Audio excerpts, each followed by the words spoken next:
is over, not with cheers, but with smoke. Troy, once proud, now flickers like the last flame in a dying hearth. Its towers are broken, its gates lie in splinters. The songs of its people are silent. Let your breath slow, let your body soften. Tonight we begin not with battle, but with what follows. Odysseus stands by the sea.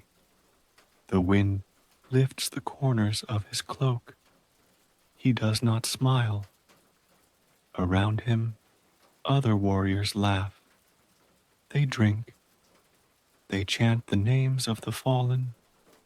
They speak of spoils, of stories they will carry home. But Odysseus says nothing. He watches the waves roll in, then out again, and thinks only of Ithaca, of olive trees in the sun, of his wife's quiet hands, of his son, a child when he left, now nearly a man, 10 years gone, 10 years at war, and now he longs for peace. The gods, though, are not silent. From above, they watch, some with pride, some with jealousy, some with plans not yet revealed. Odysseus has won glory, but glory is never free. Far across the sea, on Mount Olympus, the gods hold council. Athena, gray-eyed and wise, speaks in Odysseus's defense. She sees his cleverness, his loyalty, his grief. But not all gods agree. Poseidon, god of the sea, still burns with anger. Odysseus blinded his son, the Cyclops, mocked him, escaped his wrath, and now Poseidon waits to make the journey home as long and twisted as the war that came before it. But that is for later. Tonight, Odysseus walks through the ruins of Troy. He sees a child's toy in the dust, a carved wooden horse, not unlike the great one they used to breach the gates. The irony is bitter. He leaves it untouched. He returns to his ship. His men gather, tired, scarred, eager. They ask, "When do we sail, my lord?" He does not answer at first. He looks up to the stars he once studied as a boy. He finds Ithaca there, in the shape of the constellations, in the silence between them. Then finally, he speaks. Tomorrow, at dawn. That night, sleep is restless. Some dream of gold, others of the friends they buried. One man wakes with a shout, still caught in the memory of fire and sword. But Odysseus dreams of Penelope. He sees her standing in the courtyard, spinning wool, eyes on the horizon, waiting. She does not speak in the dream, but he feels her presence, warm, steady. He reaches for her hand, but the dream fades. The sun rises, pale and new. Seagulls cry overhead. The scent of ash still clings to the sails, but the ships are ready. 20 of them, oars carved by hand, canvas woven in distant lands. Odysseus walks slowly, taking it all in. He is not a young man anymore. His face is lined. His eyes carry the weight of every choice, but he still leads, and they still follow. They push off from shore. The ships groan softly as they cut through the shallows. Behind them, Troy disappears into haze. Ahead, the sea stretches like a story not yet told. The wind is kind, for now, the waves gentle. Odysseus stands at the prow, one hand on the railing, the other clutching a small leather pouch. Inside, a stone from Ithaca, smooth, familiar. He turns it in his palm like a prayer. As the day unfolds, the men sing songs of return, songs of homecoming. Even those who lost everything, brothers, fathers, sons, find comfort in the chorus because they believe the worst is over. They believe this is the end of the story. But Odysseus knows better. He feels the shift in the air, the undercurrent beneath the calm, the way the sky changes at dusk, subtle but certain. And that night, as stars bloom overhead, a shadow passes across the moon, a sign, a warning, or just the gods reminding them they are not alone on these waters. Odysseus lies awake on the deck. The sea rocks him gently, but his mind will not rest. He thinks of the Cyclops, of Circe, the sorceress he once heard tales of Scylla and Charybdis, monsters from sailors' dreams. He thinks of Poseidon and wonders if the sea itself will ever let him go. But most of all, he thinks of Telemachus, his son. He left when the boy could barely speak. Now he is nearly grown. Does he remember his father's voice, his face, or has the war replaced him with stories? Odysseus closes his eyes.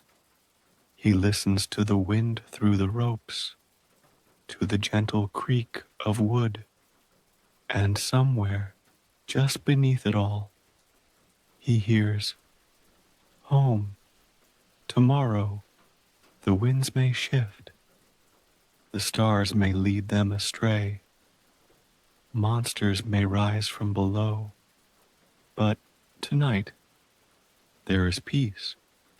The war is over. The journey begins. The sun climbs gently above the horizon, casting long golden fingers across the wine-dark sea. The ships sway like cradles. Sails billow quietly. Odysseus rises with the first light. He stands barefoot on the deck, the wood warm beneath his feet. He closes his eyes, breathes deep. There is peace. For now, the men stretch and stir. Some whisper prayers to the gods. Others laugh as they eat salted fish and olives. They believe in smooth sailing. They believe in the promise of Ithaca. They do not see what brews just beyond the edge of the horizon. But Odysseus, he feels it. A heaviness in the air, a stillness in the birds, a tension in the ropes. He watches the sea, and the sea watches him back, far beneath the waves, in a palace of coral and bone. Poseidon stirs. His eyes flash like lightning caught in water. He has heard the songs. He has seen the ships depart, and he remembers. He remembers the Cyclops, his son, Polyphemus, blinded by Odysseus, mocked, tricked, cast aside. Poseidon is not a god who forgets. He rises. The waters tremble. Waves, gentle moments before, begin to shift. The sky darkens, not with clouds, but with intent. Odysseus lifts his head. The wind has changed. By midday, the calm is gone. The sea no longer rocks. It claws. The sails twist. The oars groan. Men shout to one another. Lines snap. Salt stings eyes. It is not the storm that surprises them. It is how sudden it comes, as if the sea had been waiting. Odysseus calls to his men, hold the sail, balance the beam, stay low, listen to the ship. He does not shout in fear. He commands with clarity. But inside him, he knows this is no ordinary storm. Thunder rolls. Lightning splits the sky. Close, too close. Waves crash like mountains, breaking. One ship is lost, splintered in a single blow. The others scatter, like leaves, like prayers thrown to wind. Odysseus holds the rudder with both hands. Rain lashes his face. The sea lifts the ship high, then slams it down again. Still, he does not let go. He speaks not to his men now, but to the gods. Have I not given enough? He mutters to the storm. 10 years at war, 10 years of blood, and still I am not free? No answer comes, only water. By nightfall, the storm begins to fade, not all at once, but slowly, cruelly, like a beast that has feasted and now licks its teeth. Odysseus's ship drifts alone, the others lost, perhaps not sunk, but scattered. Only a few men remain with him, drenched, shaken, silent. They look to him with tired eyes, and he looks out over the endless dark. The stars return, but they offer no comfort. Not tonight. Somewhere in the waves, a voice speaks softly. It is not a man's voice, not quite a god's either. It belongs to the sea itself. It says, "You mocked a god's son, and now the sea remembers." Odysseus says nothing. He lays flat on the deck, arms spread wide, as if to surrender, not to death, but to fate. He stares up at the stars. He counts them. The same stars his father once taught him to name. The same stars he once pointed out to Telemachus. He wonders if his son is watching them now. From Ithaca, from land, he wonders if the storm reached even there. When dawn comes, again, the sea is calm once more. Too calm. The silence is eerie.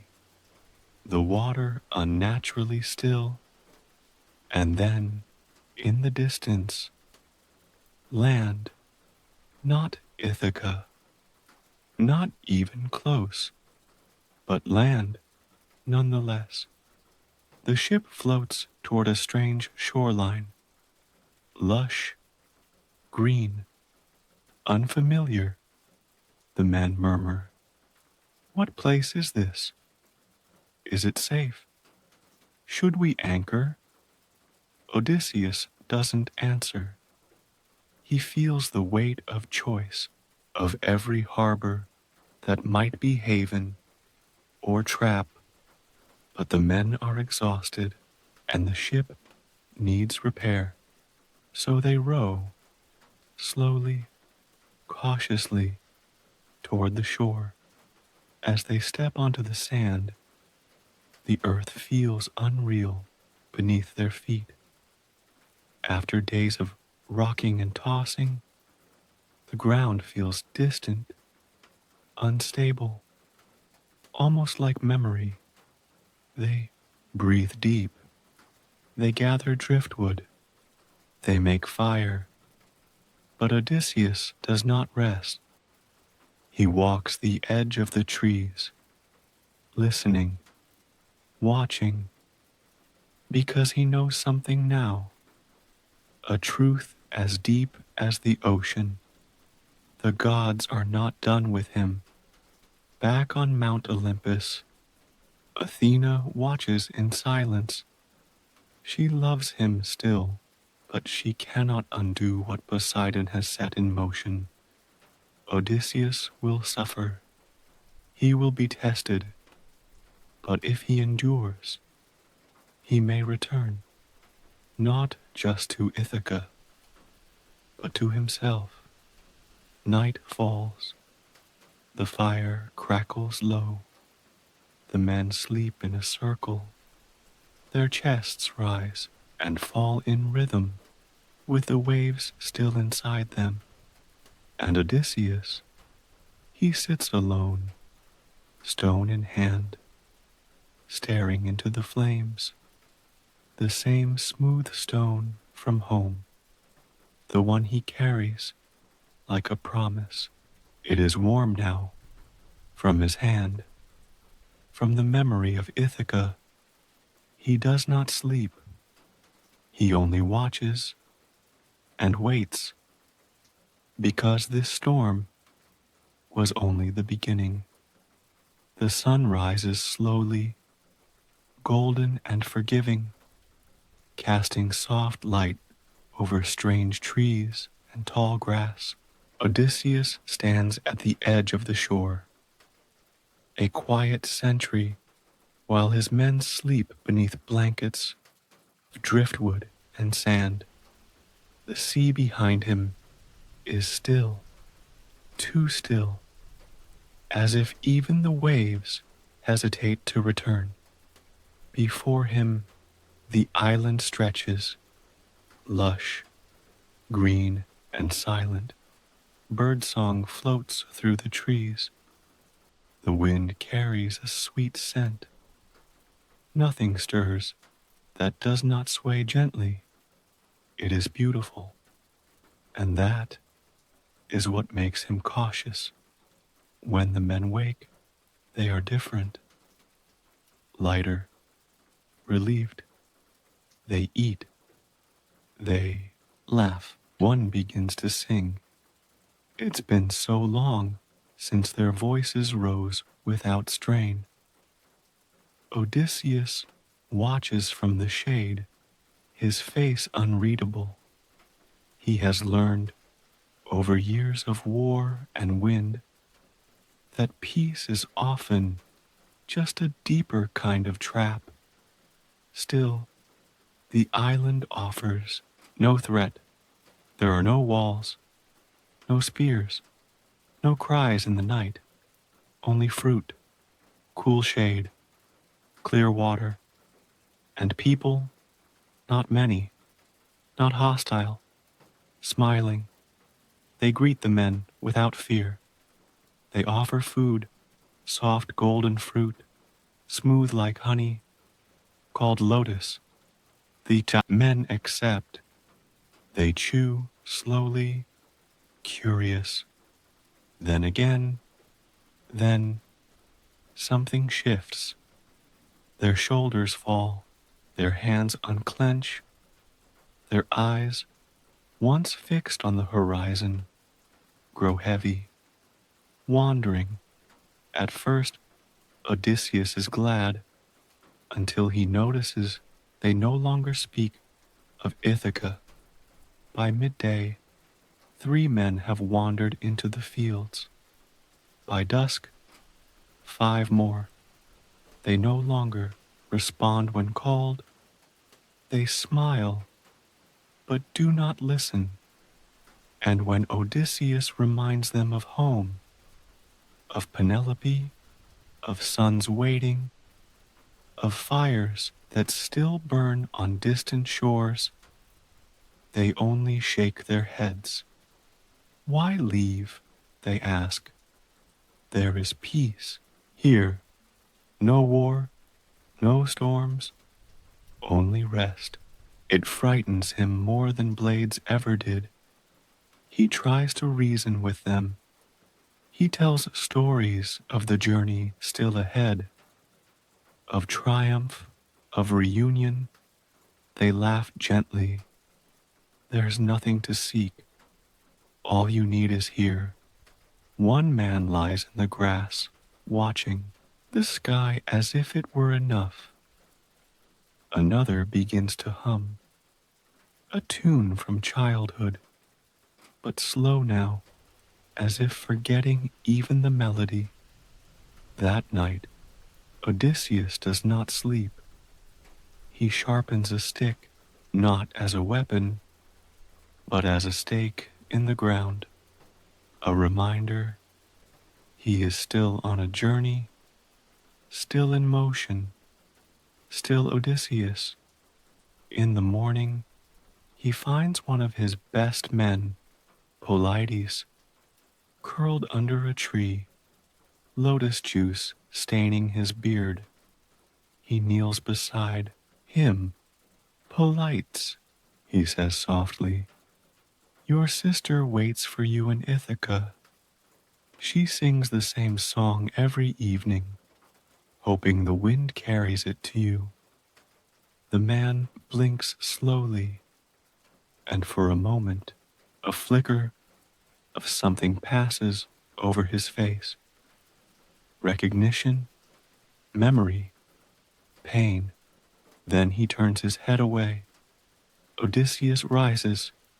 His voice sharpens. Not angry, but sure. We leave by sunset, he declares. To stay here is not peace. It is forgetting. Few men nod, reluctantly. Others do not even hear. So he gathers them, one by one. He searches the fields, pulls them from groves, lifts them from sleep. Some struggle, some cry, but he carries them back to the ship. By dusk, they are all aboard. Some weep as they're tied to the mast. Others plead to be allowed to stay. But Odysseus does not bend. Not this time. He gives the order to raise the sail. The ship creaks. The wind sighs. And the island drifts away. Green, golden, and silent, as if it never meant harm, as if it was merely a question. The sea opens again, and slowly the fog begins to lift from their eyes. One man begins to hum the right melody. Another weeps for a son he had nearly forgotten. Polites grips Odysseus's hand and whispers, "Thank you." Odysseus says nothing. He only stares ahead, because the sea is wide, and the next island is waiting. Somewhere behind them, the lotus fields sway, gentle, sweet, unbothered, and in the wind, a soft whisper, "You could have stayed." But Odysseus knows. To forget is not peace. To rest without return is not home. Sleep now as the ship glides forward once more. Let the memory of sweetness fade. Let the horizon open. Let the stars return to their proper place. The journey continues. The sea was gentle again. The wind played softly in the sails, and for a time all was quiet. After the strange sweetness of the Lotus Eater's island, the rhythm of the waves felt welcome, something steady, something real. Odysseus stood at the bow, as he often did, the sea breeze brushing across his face. His men behind him were slowly returning to themselves, telling stories, laughing low, remembering names and faces they had nearly lost. Days passed. The stars returned to their proper patterns. No sign of Poseidon, no tricks, just open sea and the promise of progress. And then, in the distance, land, a new island, steep with jagged cliffs and dense forests.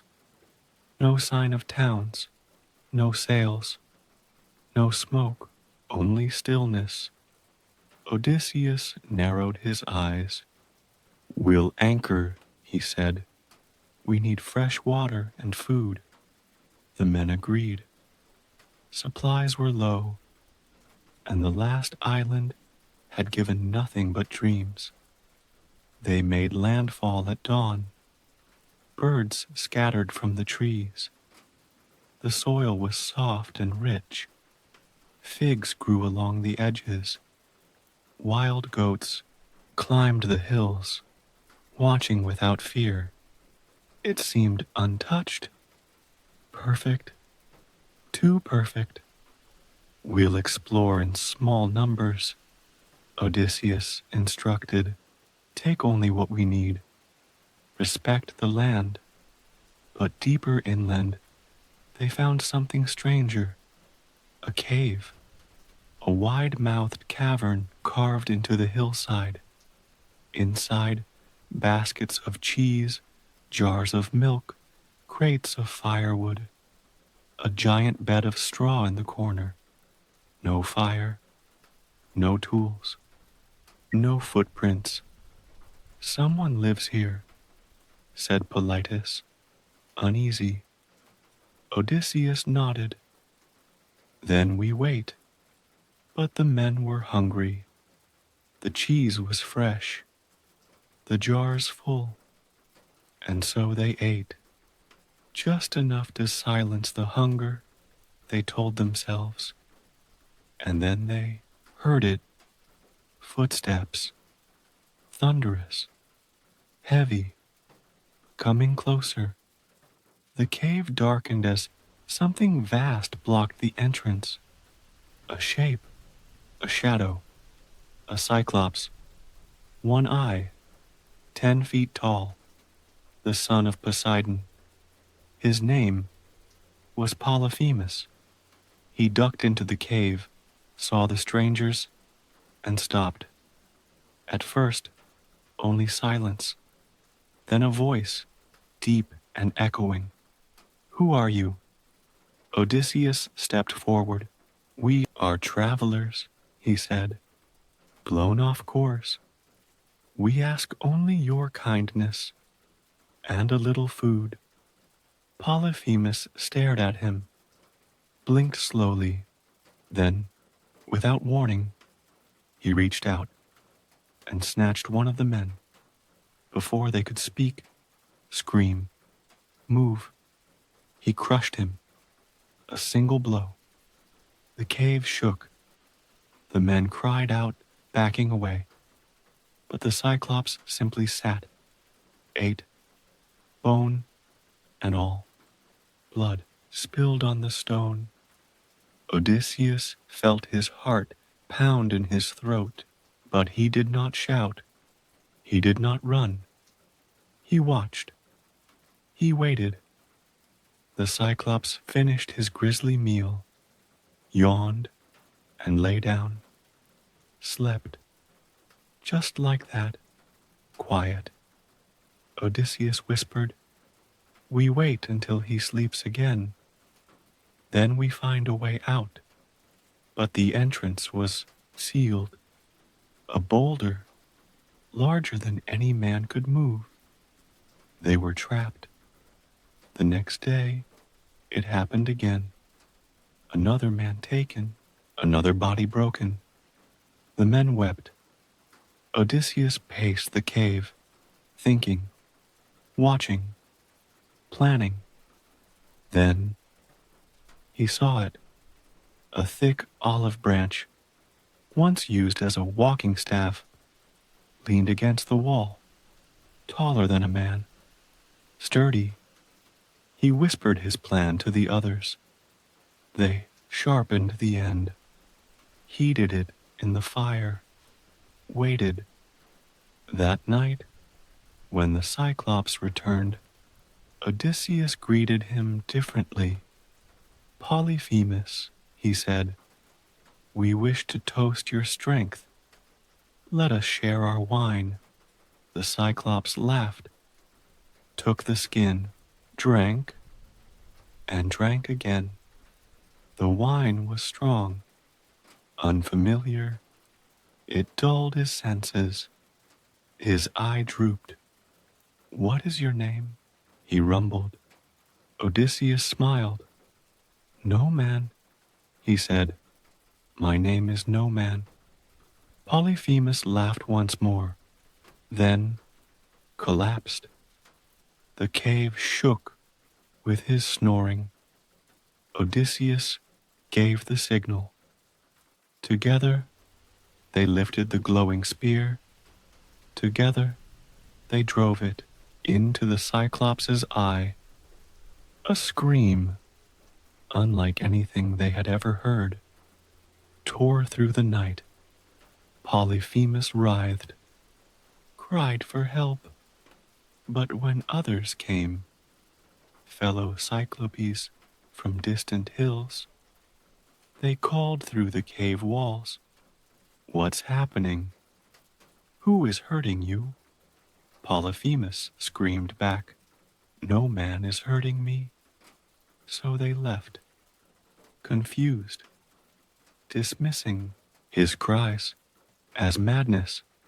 Inside the cave, the men clung to the walls.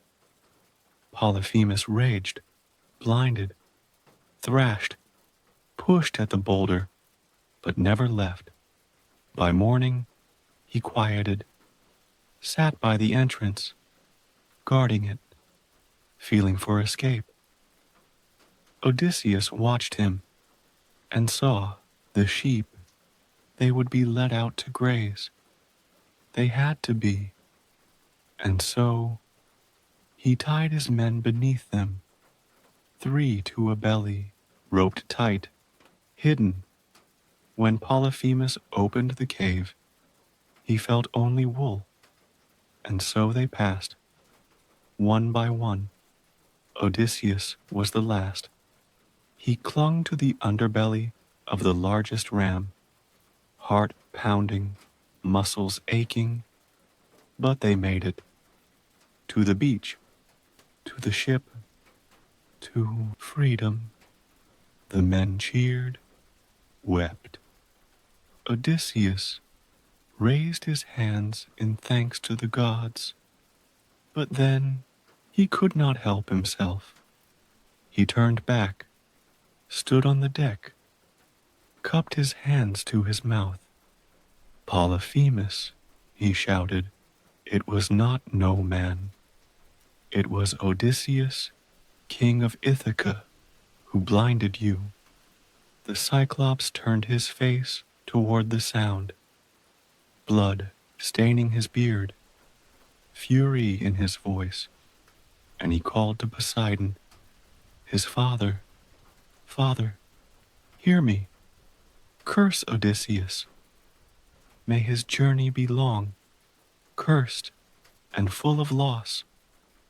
The wind stilled, the sea quieted. Odysseus knew he had made a mistake, but it was done. The curse had begun. That night, Odysseus sat at the prow, the sea gently rocking, the stars distant. He held the smooth stone from Ithaca again. This time, it felt heavier, because the journey home would no longer be just long. It would be haunted. The sea was calm again, but the men were quiet. They had escaped the Cyclops, yes, but not without loss. 6 friends left behind in that dark cave. Their names were not spoken, but they lived in the spaces between each word, in the glances cast toward empty spots on the ship. Odysseus said little. He stood at the bow, the wind brushing through his hair. His eyes set on the horizon. Home still waited. That much he knew, but now there was a weight upon the journey. A curse, spoken in rage by the son of a god. Poseidon had heard, and Poseidon remembered. Days passed. The sea offered no storm, only silence. Then, in the distance, a floating island, high cliffs ringed with bronze, shining in the sun. No waves crashed upon it. The winds around it circled, but never touched. It seemed untouched by chaos. It was the home of Aeolus, the god of the winds. They approached cautiously, but no spears greeted them, no monsters, only a hall carved into rock, golden light spilling from within. Odysseus stepped forward. His men followed. Inside, Aeolus sat upon a throne of clouds and feathers, his robe shifting like the sky itself. He was neither young nor old. His eyes held both storm and silence. You are the one they speak of, Aeolus said, his voice like a breeze through tall grass. Odysseus of Ithaca, clever, cursed. Odysseus bowed. I seek the favor of the winds. Aeolus studied him. I know what Poseidon has planned, but I owe him nothing, and I admire those who defy monsters. He stood. With a wave of his hand, a large bag appeared, thick leather, tied tight with silver cord. In this bag, he said, are the winds that would drive your ship astray. East, west, north, and south, all but one. He snapped his fingers, and a single breeze passed through the hall. Gentle, steady. This is the west wind. Let it carry you home.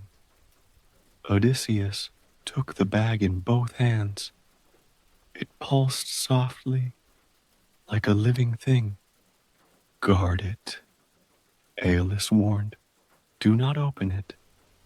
Not until you reach Ithaca. Odysseus nodded. He thanked the god, and the men returned to their ship. They set sail again.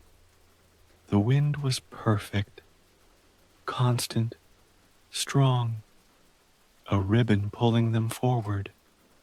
Days passed, and the coastline of Ithaca crept closer. The men saw seagulls, olive trees on the cliffs, The outline of a mountain they recognized. They were home. Odysseus stood tall, the leather bag at his side. He had not slept, not once, not since leaving Aeolus's island. His hand never left the cord, but sleep waits for no man. As the shore drew near, the days of storm and battle finally pressed down upon him. His limbs grew heavy, his eyelids fell, and he slept. His men gathered near the bag, whispering, "He guards it like treasure," one said. "Gold," said another. "Silver, jewels from Troy.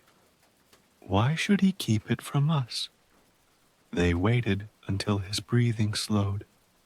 Then, slowly, they untied the cord, and the bag burst open, not with light, but with wind.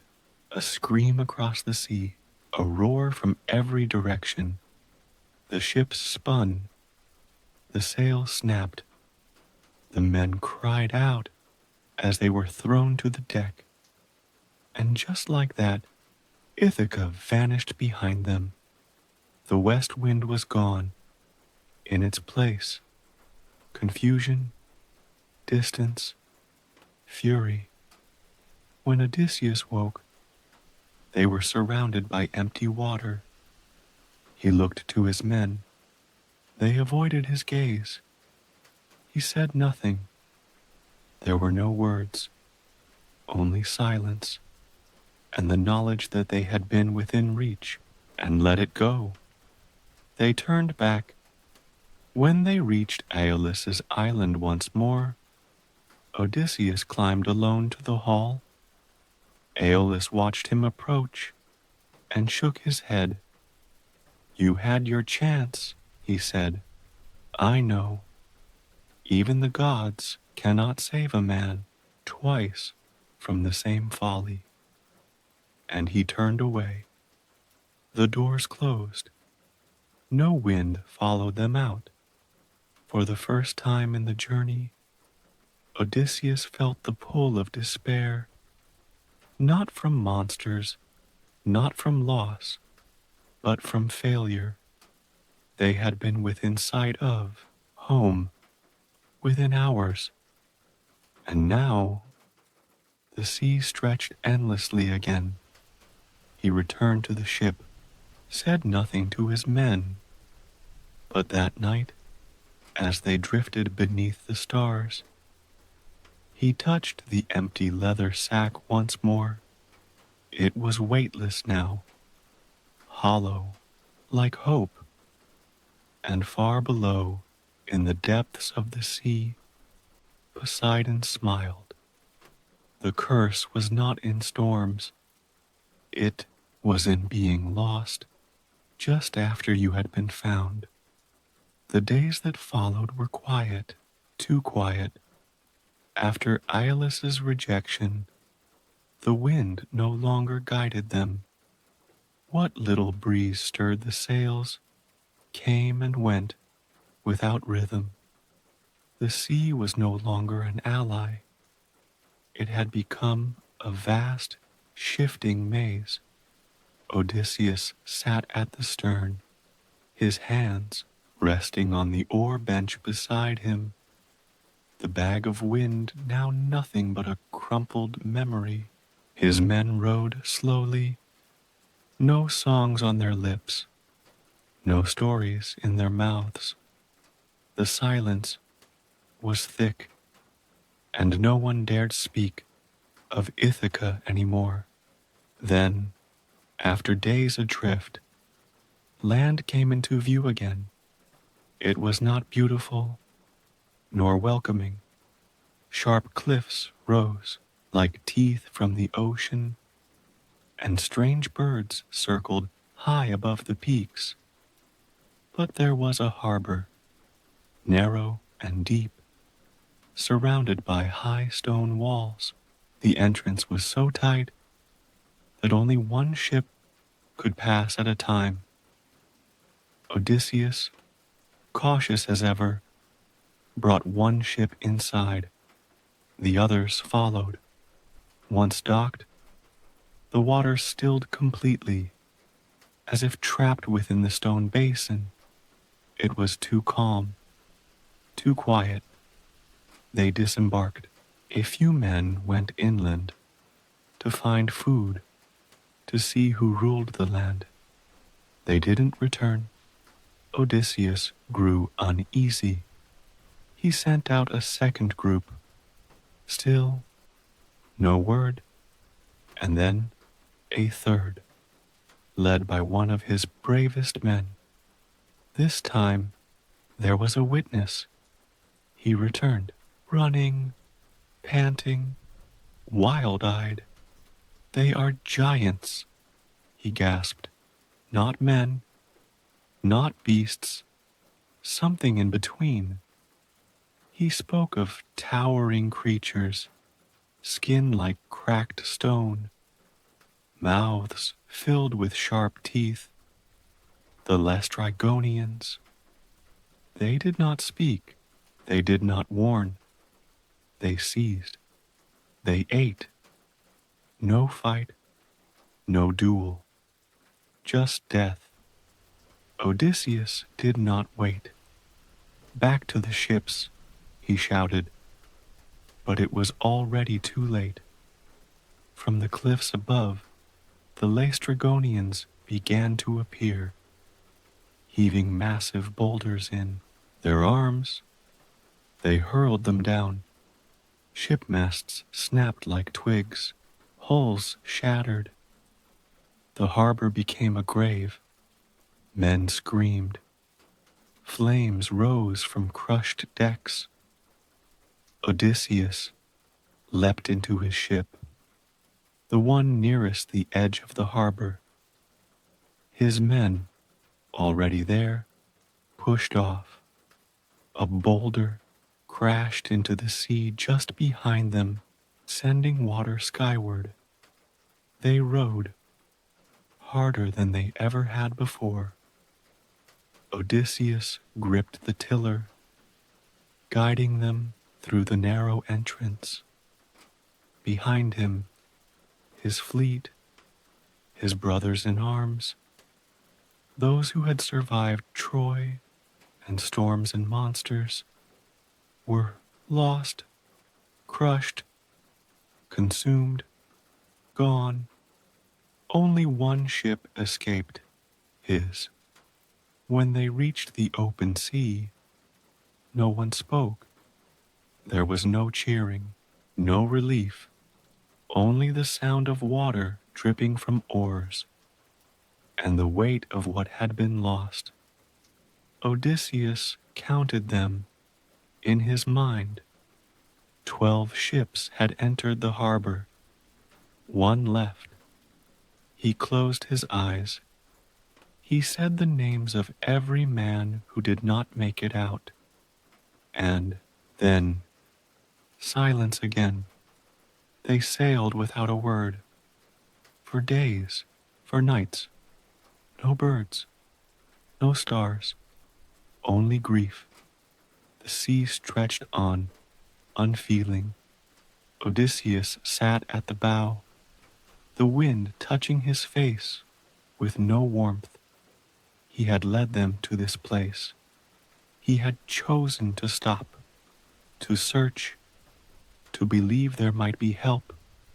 Now only shadows filled the spaces where laughter used to live. One night, a man whispered, "Are we cursed?" No one answered, not even Odysseus, because somewhere deep inside, he had begun to wonder the same. They sailed on, the last survivors of a war, long gone, with nothing ahead but unknown shores, and behind them, nothing at all. The sea grew warmer as they sailed further, the air softer. The days, longer.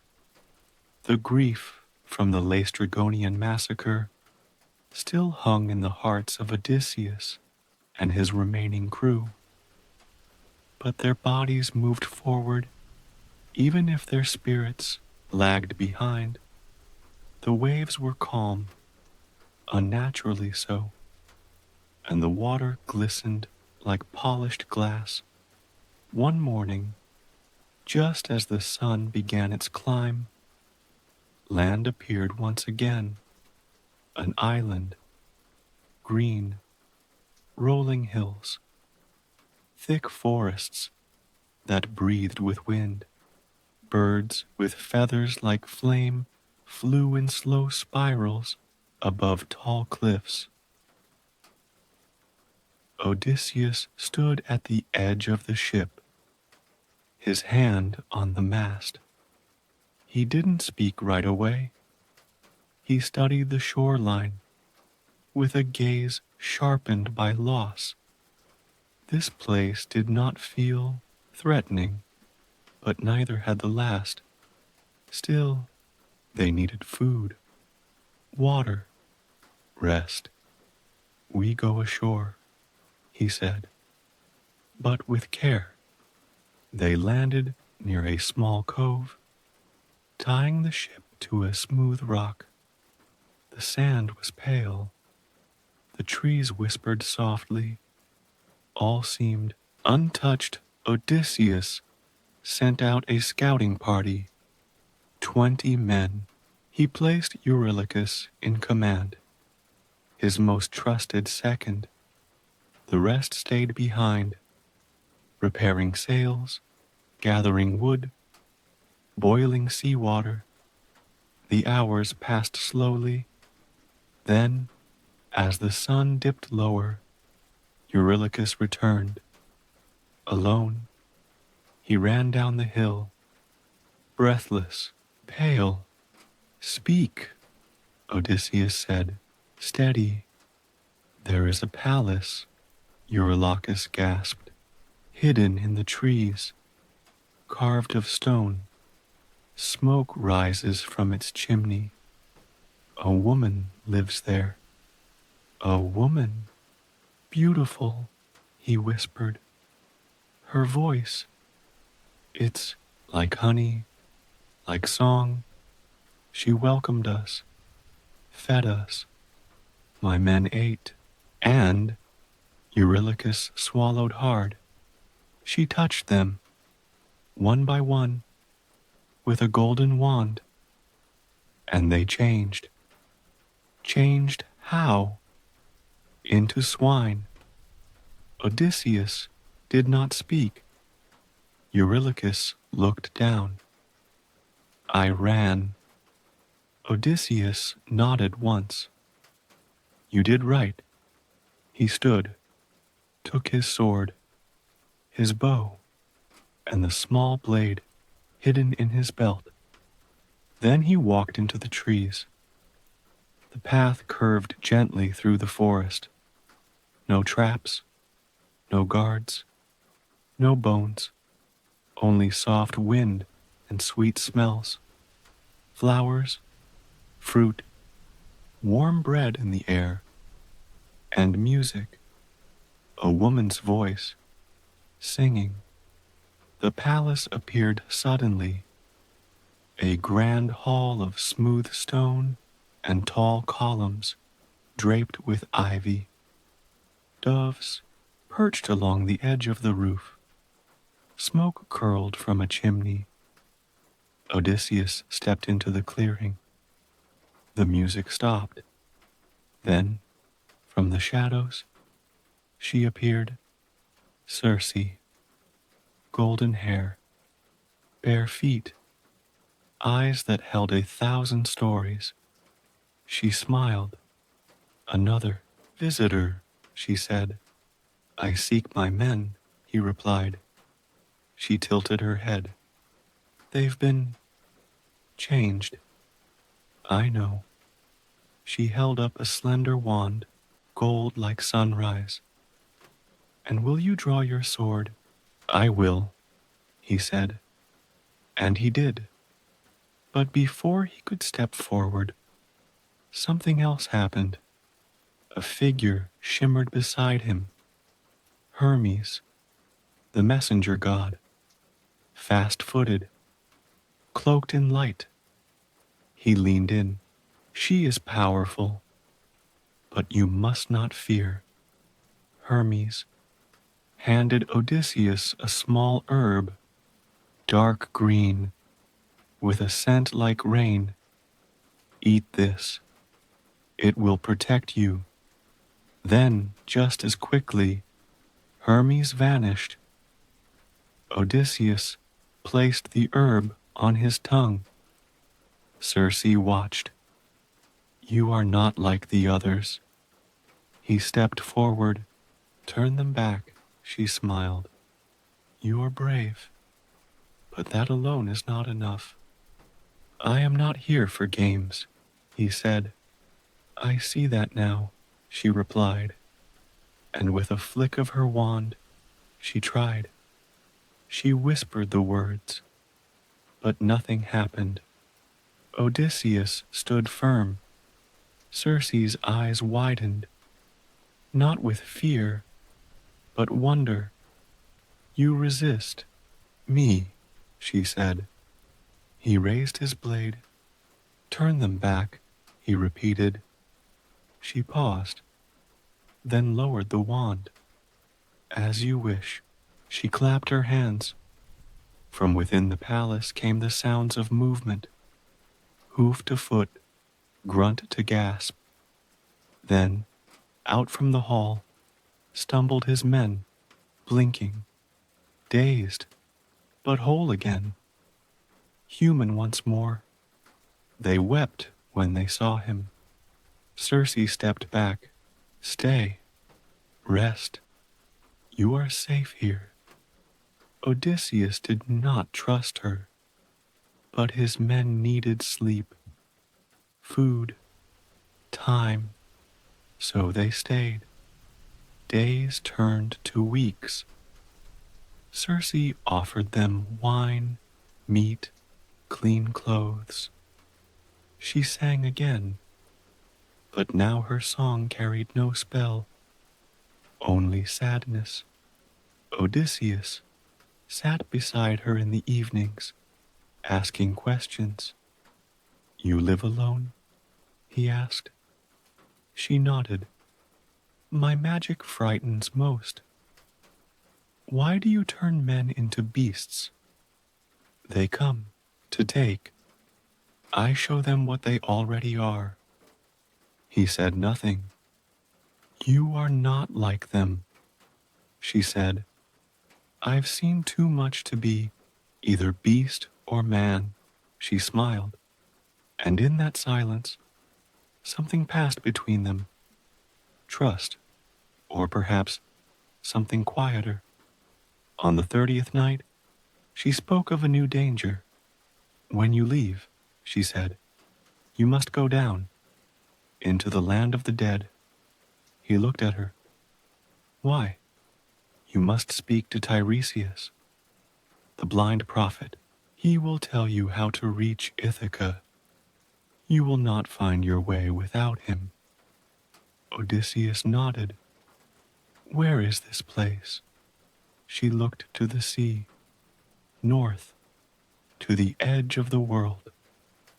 Odysseus told his men the next morning.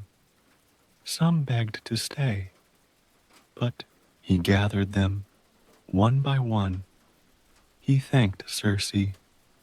She gave him a blade made from starlight and obsidian and whispered, Remember me. As they sailed away, Odysseus stood at the stern. The island of Circe faded behind them, and ahead, a darker place waited. Not another island, but a gate to the dead. The sails moved northward. The wind's colder now, less playful. The sea darkened with each passing mile, as if the water itself knew where they were going and mourned it. Even the gulls stayed behind. The air grew heavy, not with storm, but with something deeper, something older. Odysseus stood at the prow, eyes narrowed, the obsidian blade from Circe strapped to his side. Her words still echoed in his mind. You must speak to Tiresias. The path to Ithaca lies through death. His men did not ask questions, not anymore. They had seen too much, lost too much. They worked silently, tying knots, adjusting sailcloths, all of them watching the sky as it turned from blue to gray, then gray to something darker. After many days, the world began to change. The waves flattened. The stars, once brilliant and guiding, began to disappear behind a thin veil of mist. And then they saw it, a cliff of black rock rising straight from the water, jagged and unmoving. Beyond it, no trees, no hills, no light, only mist and silence, the edge of the world. Odysseus called to his men. We do not land, we drift, we drop anchor and hold fast. They obeyed. He took a goat from the ship's hold, a black one, the gift Circe had said would be needed. They built a fire on the deck, though no wind blew and no spark wanted to live still. It caught, barely, and there, under that dim light, Odysseus cut the goat's throat, letting its blood drip into the water, into the black. The sea did not move. The smoke did not rise, but the world began to shift. The mist thickened. The waves stilled even more. And then, shapes, faint at first, transparent, the dead. They came not walking, but floating, not groaning, but whispering. Some carried their faces in their hands. Others drifted silently, mouths open as if still asking for something they would never receive. Odysseus stood firm, the blade in one hand, the fire behind him. Stay back, he told them. I seek only one. But the dead crowded closer, drawn to the blood, hungry for memory, for feeling, for anything that resembled life. One stepped forward, a woman with eyes that shone like his own Anticlea, his mother. He staggered, breath caught in his chest. Mother, he whispered. She looked at him, not with sadness, but with pride. My son, she said softly, you are far from home. Tears stung his eyes. Why are you here? I died waiting for you, she replied. Of grief, of time, but I do not blame you. He knelt before her. I am trying, he said, to return, to them, to Ithaca. She nodded once. Then, listen, the dead know more than the living. And she pointed. A figure moved from the mist. Tall, still, blind eyes white as frost. Tiresias, the prophet. He stepped to the blood, drank from it, then spoke. Odysseus, he said, son of Laertes, cursed by Poseidon, loved by Athena, you will return. Odysseus exhaled, chest loosening for the first time in days. But, Tiresias added, not without pain. He spoke of dangers to come, of monsters between rocks, of singing voices that could tear a man's soul apart, of cattle sacred to the sun god, of choices that would bring ruin if not respected. He warned of temptation, of forgetting, of pride. You may reach home, he said, but it will cost you. Odysseus asked, and once I return, you must go further still. The prophet said, you must journey inland, far from the sea. Carry an oar on your shoulder, and when a man asks you why you carry a winnowing fan, you will know you have gone far enough. There, you must plant the oar in the ground and make peace with the god who hunts you. Poseidon, Odysseus whispered. Yes, the prophet stepped back. Then the dead came again. Hundreds, thousands, faces from the war, from Ithaca, from childhood. Some reached for him, others only watched. He saw Agamemnon slain by his wife upon returning home.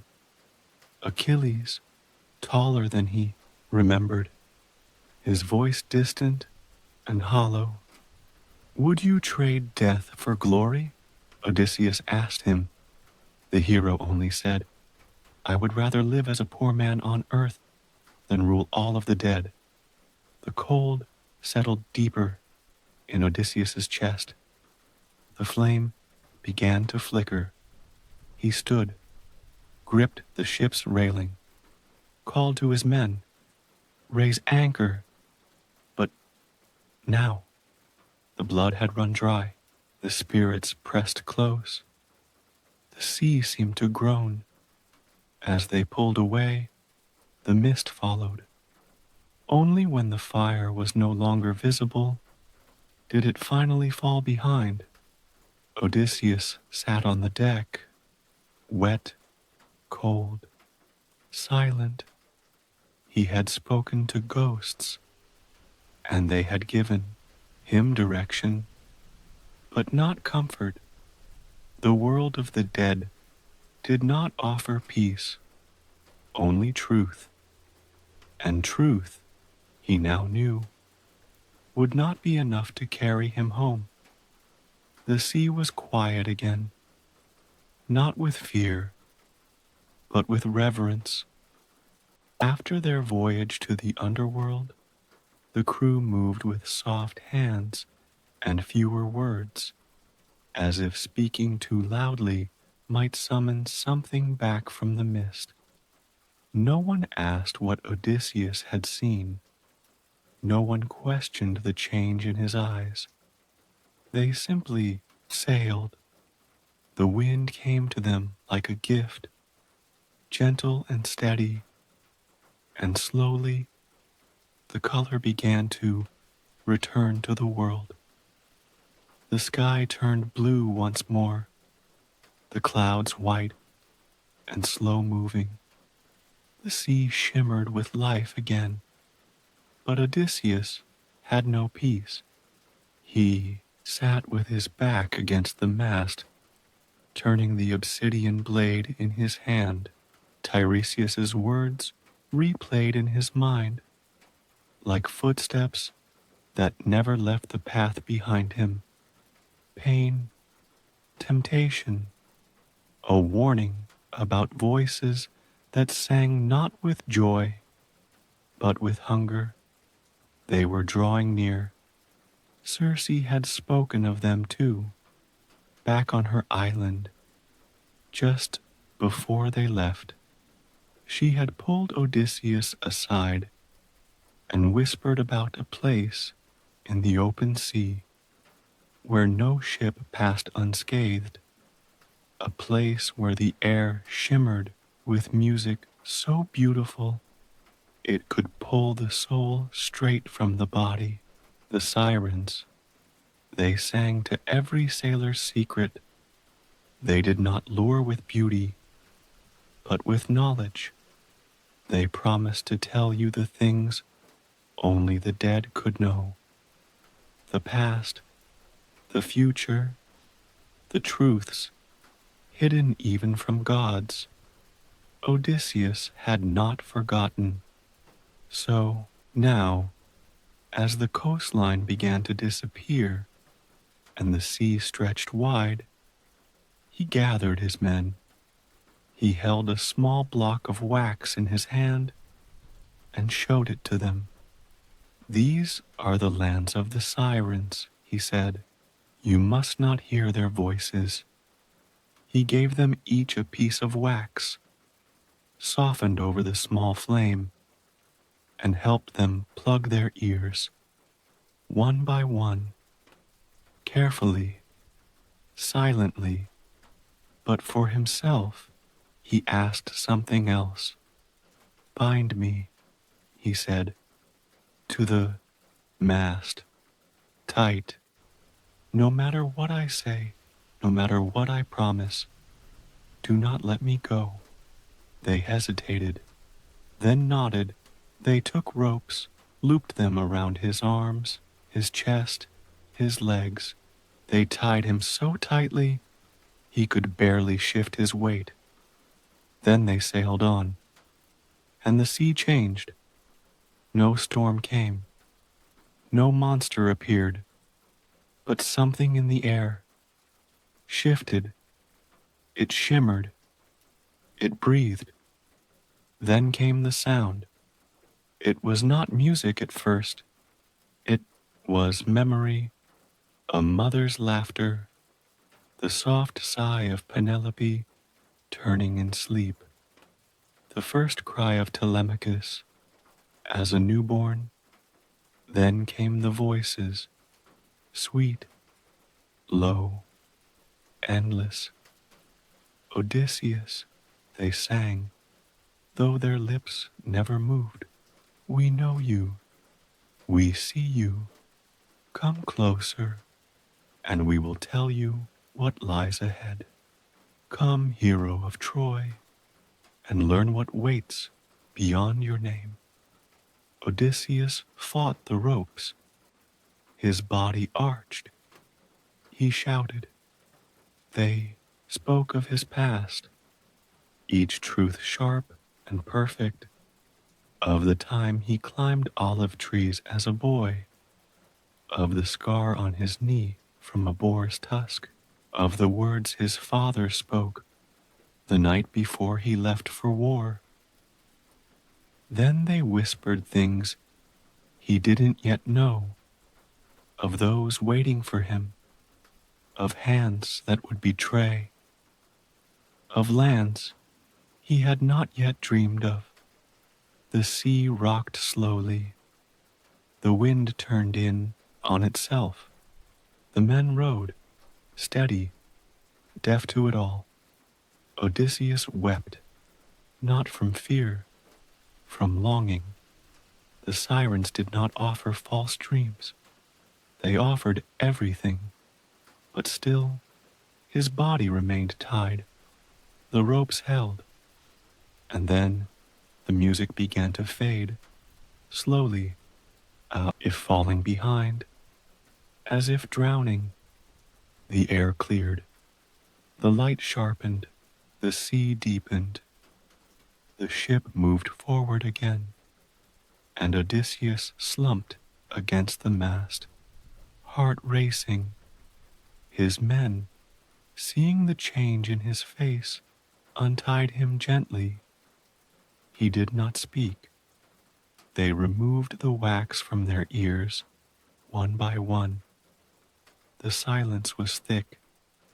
The Danger had passed, but not without cost, because even now, days later, when Odysseus closed his eyes at night, he could still hear it, the voices, telling him not lies, but truths he wasn't ready to hold.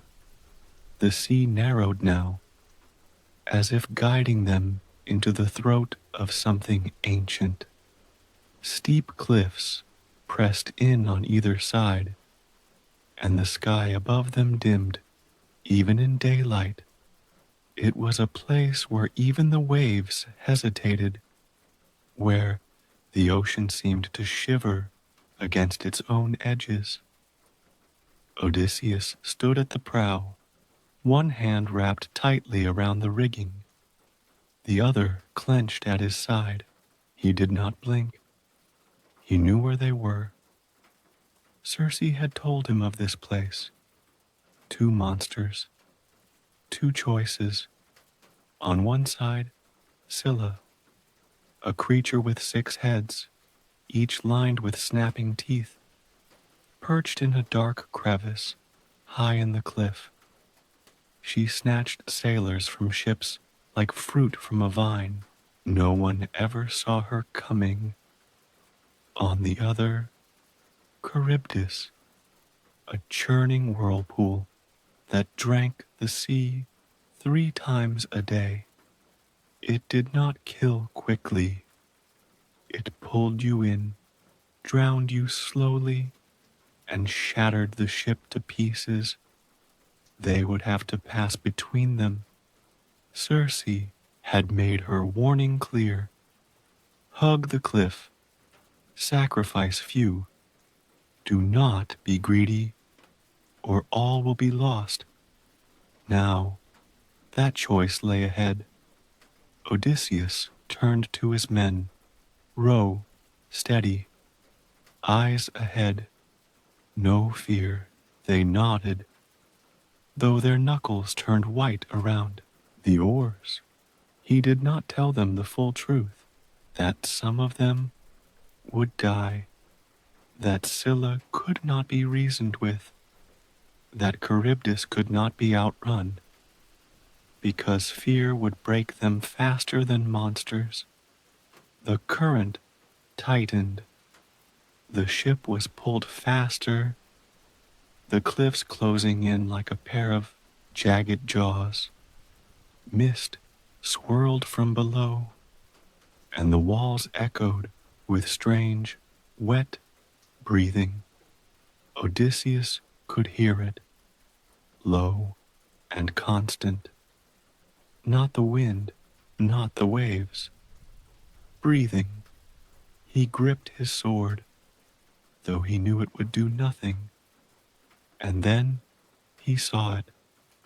On the left, Charybdis, a black mouth in the sea, wide and endless. The water spun downward in a spiral, dragging foam and spray with it.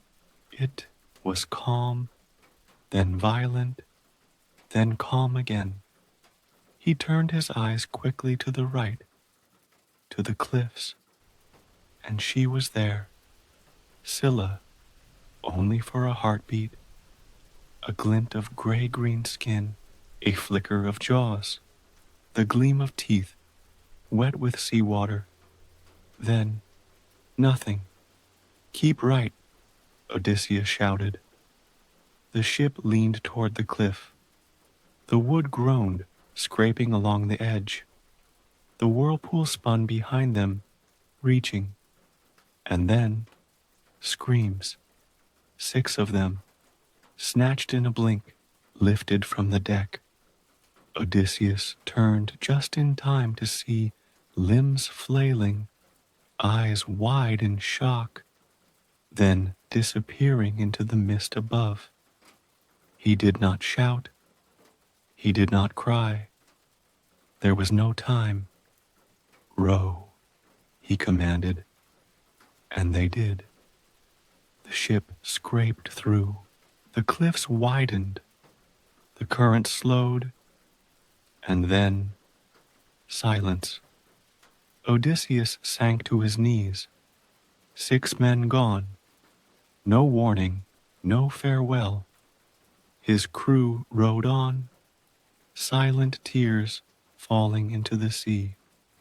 No one asked what Scylla looked like. No one spoke of the whirlpool. They had survived. But survival, they now knew, came with its own weight. Odysseus stared into the water. The reflection of his face there looked older than he remembered. He thought of Ithaca, of Penelope, of Telemachus.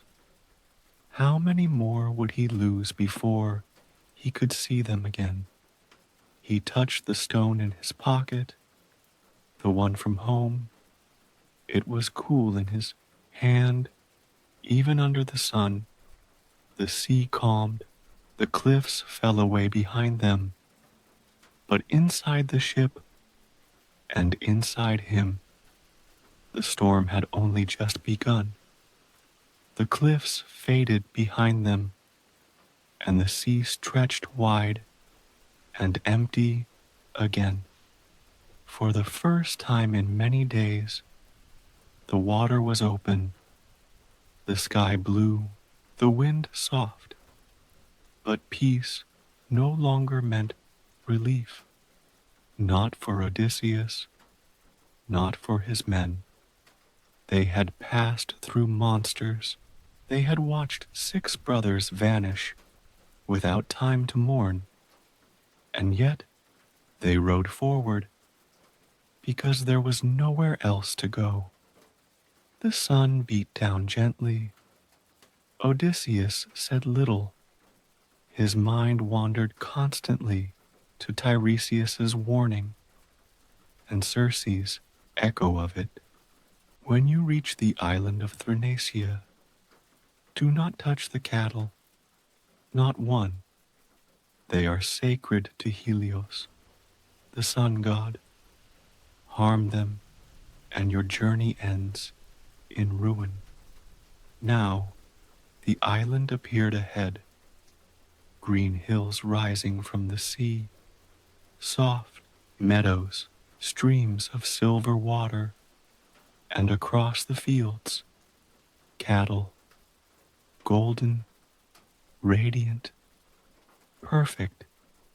Their hooves shimmered in the grass, their horns curved like sun rays. They did not move, as other beasts did. They walked like they were part of the earth itself. Immortal, Thrinacia, Odysseus whispered. He turned to his men. We do not land. We pass it by. But they were weak, exhausted, hungry. Hope was fraying. One man stood. We need food, Odysseus. Water. Rest. He shook his head. This island is cursed. We have been warned. But we will die without it. Others nodded. Eurylochus stepped forward, voice low.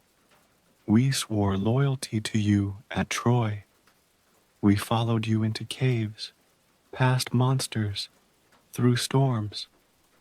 But now, we ask only for a moment, a night's rest, nothing more.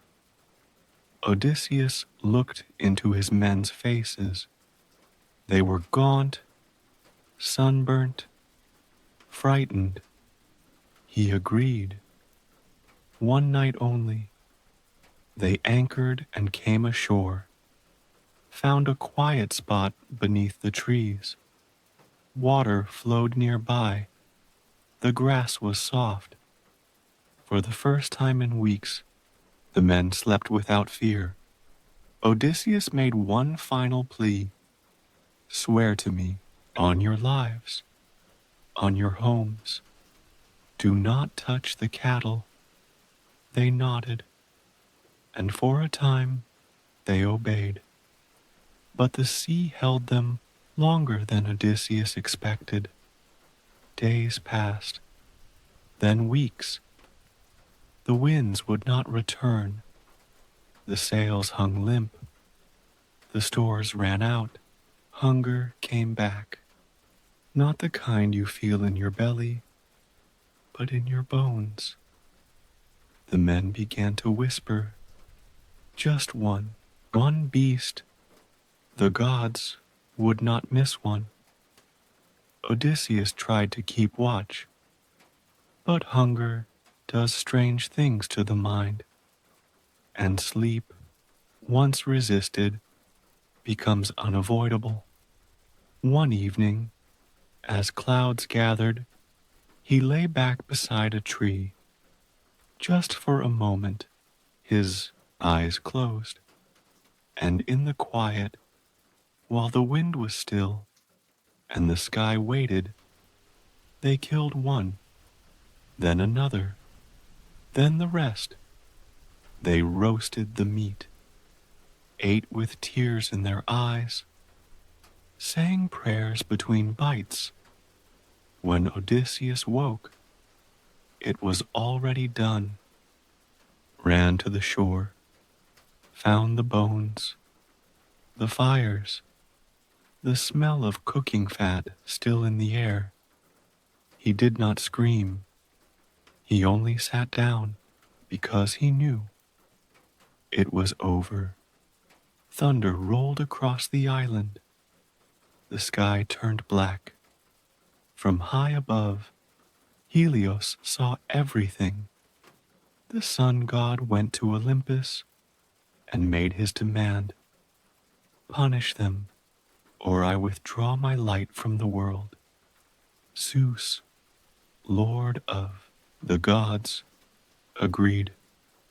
The punishment would come. When the wind returned, the men cheered.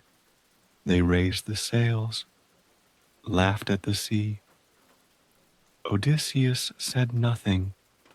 He held the tiller, steered the ship, watched the clouds gather like clenched fists above them. The storm came without warning. Not rain, not wind, fire. A bolt from the sky struck the mast, splitting it in two. The ship shattered.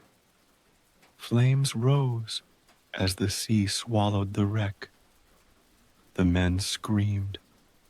One by one, they vanished beneath the waves. All but one. Odysseus clung to a broken plank, the salt in his mouth, his eyes to the sky. He drifted for days, alone, burnt, weak. No one spoke, not even the gods.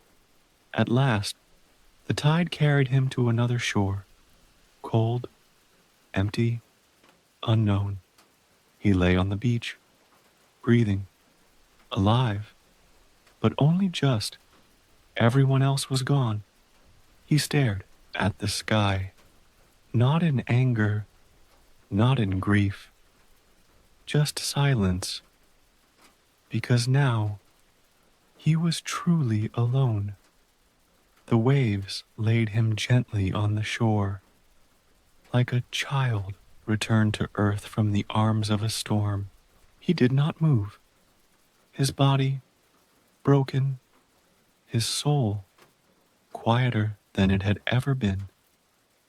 Odysseus had no ship, no crew, no sail to raise, no stars to follow, only breath, and even that felt borrowed.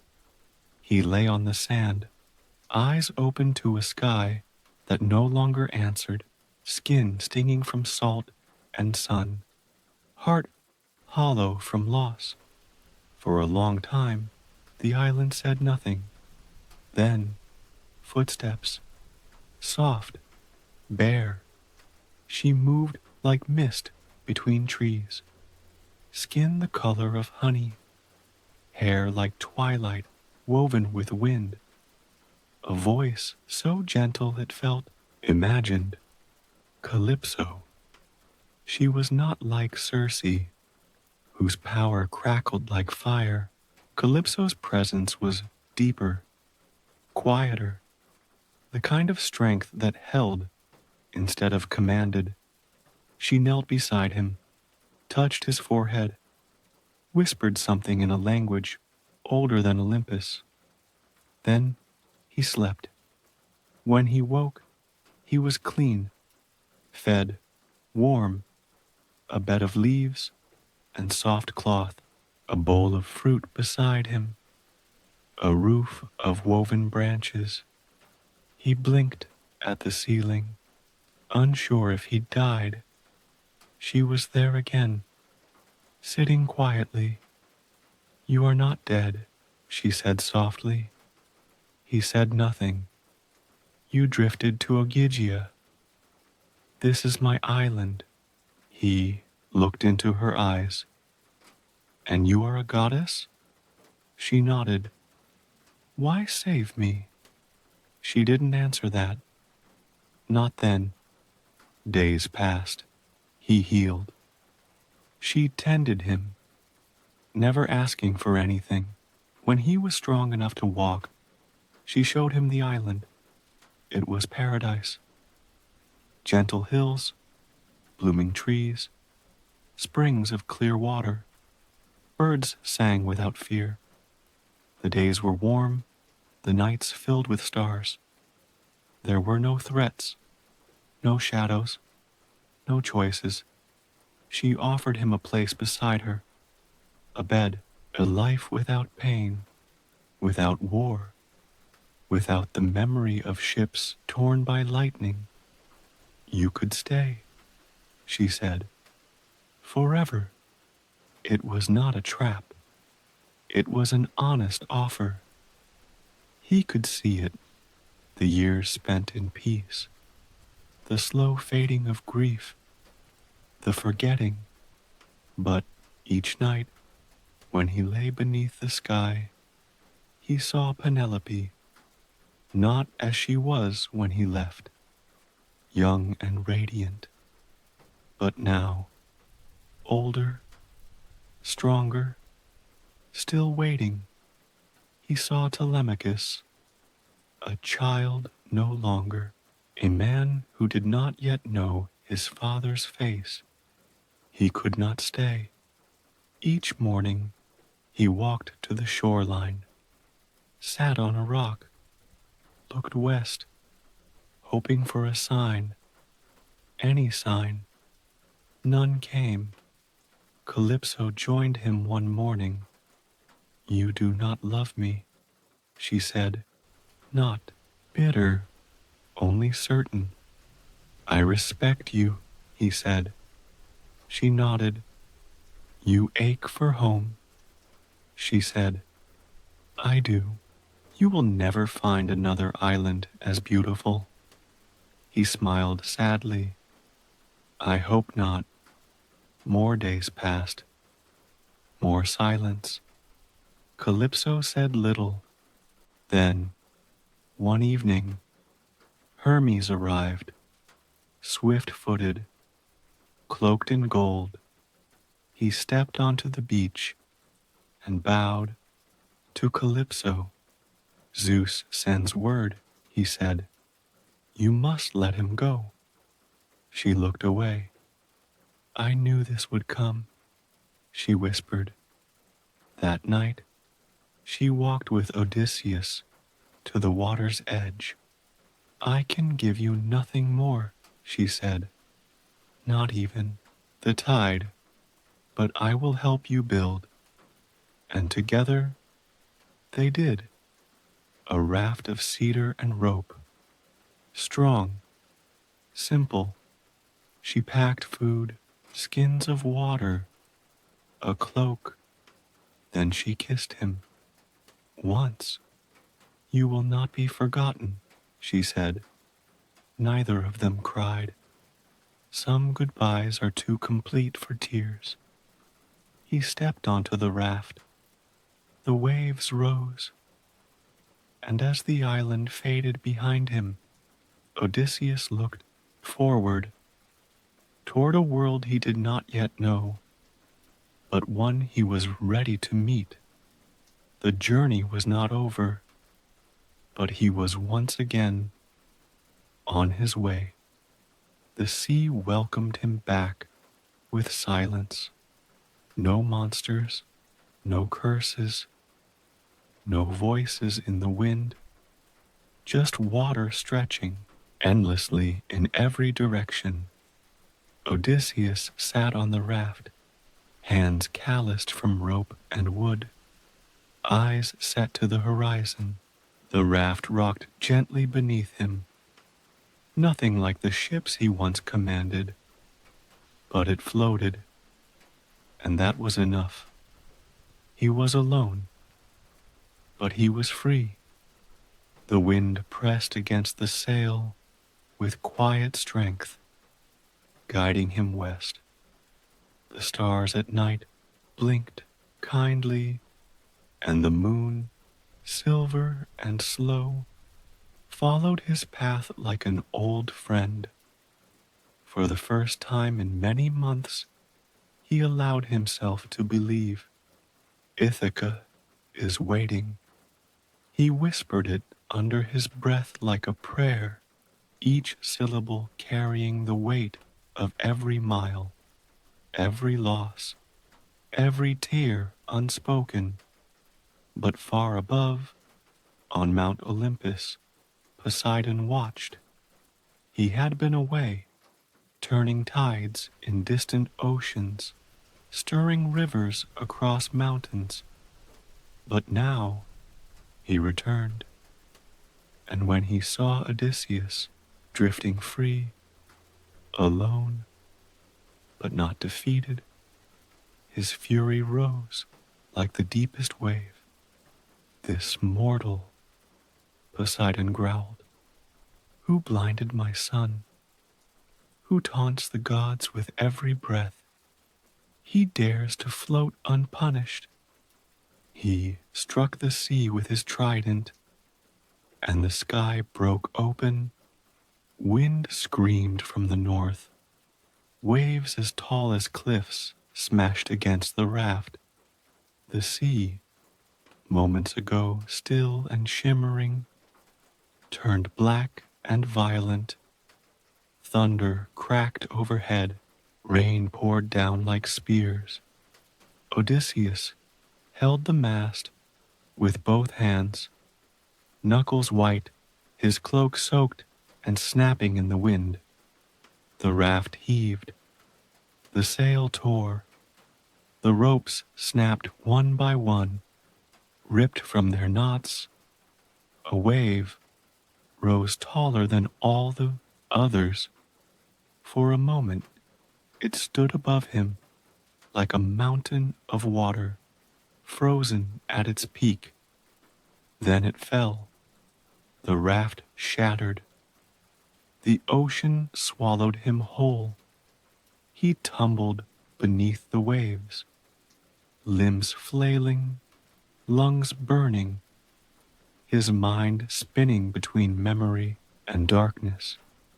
Penelope, Telemachus, the olive trees of Ithaca, the stone in his pocket, gone. He surfaced, gasped, sank again. The sea had no mercy, and yet he fought. He swam, not with strength, but with memory, with love, with defiance. Poseidon roared from beneath the waves, but Odysseus did not sink. Not yet. Above, another figure watched now. Leucothea, the sea nymph. She had once been mortal, and she remembered the struggle of breath and bone. She rose from the waves in the form of a gull, then a woman with soft hands and salt in her hair. She appeared beside him, not like a vision, but real and solid. Odysseus, she said, voice calm even in the storm. Take this. She handed him a veil, a glowing fabric that shimmered even in the dark water. Wrap it around your chest. Let go of your fear. Let the sea carry you. He did not question. He took the veil, wrapped it tight, closed his eyes, and the waves no longer dragged him under. They lifted, they guided. The wind still howled, the sky still wept, but now he floated. Days passed. He drifted, half-conscious, sunburned, thirsty, clinging to planks of his broken raft, but breathing. The storm, eventually, ran out of rage. The clouds broke, the sea softened, and in the distance, a new shape rose from the horizon. Land. He could see cliffs, trees, the faintest hint of smoke curling from a distant hill. Sharia, the land of the Phaeacians. Odysseus dug his fingers into the water, kicked, swam. The surf battered him against rocks. The current tried once more to pull him away, but his fingers found the sand, and finally he crawled from the sea. He collapsed on the shore, arms trembling, face against wet earth. No gods spoke, no voices sang, only the wind whispering through the trees. He was alive. Again. Odysseus lay on the sand for a long while. He did not rise. The waves no longer reached him, and the sun was warm against his skin. His breath came in shallow, steady rhythm. His body was scraped, bruised, weak, but alive. The sea had tried to keep him, but the shore had claimed him first. Above, the trees rustled gently. Birds chirped. No monsters, no curses, only the quiet sigh of a place untouched by war or gods. For the first time in many months, Odysseus was not running or rowing or fighting. He simply existed. Eventually, he pulled himself upright. He stood slowly, knees trembling, and looked around. The island was green and soft, the sand pale, the sky wide and blue. Somewhere inland, he could hear water trickling, perhaps a stream. He followed the sound, one step at a time. He found a small pool beneath an olive tree. He drank, letting the coolness slide down his throat. Then he washed. Mud, blood, and salt sloughed off his skin like a second life. When he caught his reflection in the water, he barely recognized the man looking back. His hair long, his face thin, his eyes older. He did not speak. Instead, he gathered leaves and branches and built a small shelter by the tree. He rested there through the night, curled in a bed of moss and dreams. In the morning, laughter woke him. Voices, girls, young and bright, gathering at the stream. Odysseus stayed hidden among the reeds. He watched them splash in the water, toss cloth and perfume into basins, singing as they worked. One among them stood apart, taller, graceful, eyes like calm water. Nausicaa, a princess, daughter of Alcinous, king of the Phaeacians. Odysseus stepped forward slowly, hands raised. He was naked, battered, thin, but his voice was calm. "Do not fear me," he said. The girls gasped. Some ran, but Nausicaa did not. She looked at him with the curiosity of someone who had never seen war. "Who are you?" she asked. "A traveler," he said.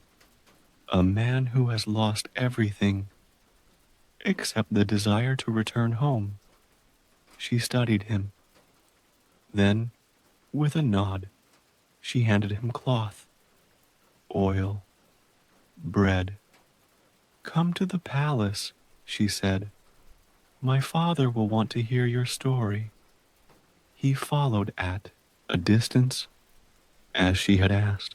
She did not want to frighten the people. The palace shimmered like something from a dream. Walls of bronze, doors of gold, tapestries that seemed to move with the light. Odysseus entered quietly, guided by servants to the hall. King Alcinous sat upon a high seat.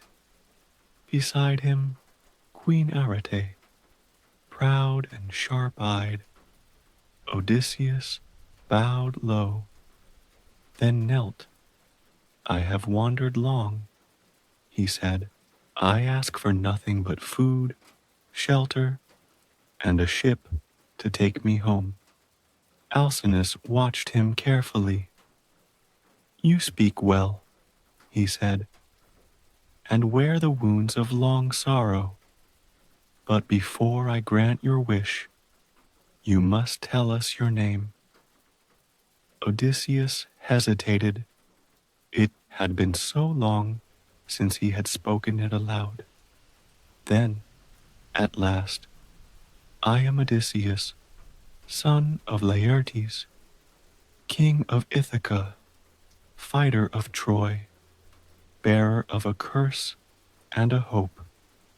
Gasps spread through the hall, for his name had traveled far. Even here, they knew of the cunning warrior who built the wooden horse, the man who matched wits with gods. They welcomed him, feasted him, gave him wine, robes, a bed of soft wool and carved cedar. And the next day, they asked for stories. So he told them of Troy, of the Cyclops, of Circe and Calypso, of the dead, the sirens, the storm. He spoke gently, slowly, his voice weaving a tapestry that wrapped around the hall like smoke. The Phaeacians listened in silence. Not one interrupted. Even the servants paused. When he finished, Alcinous stood.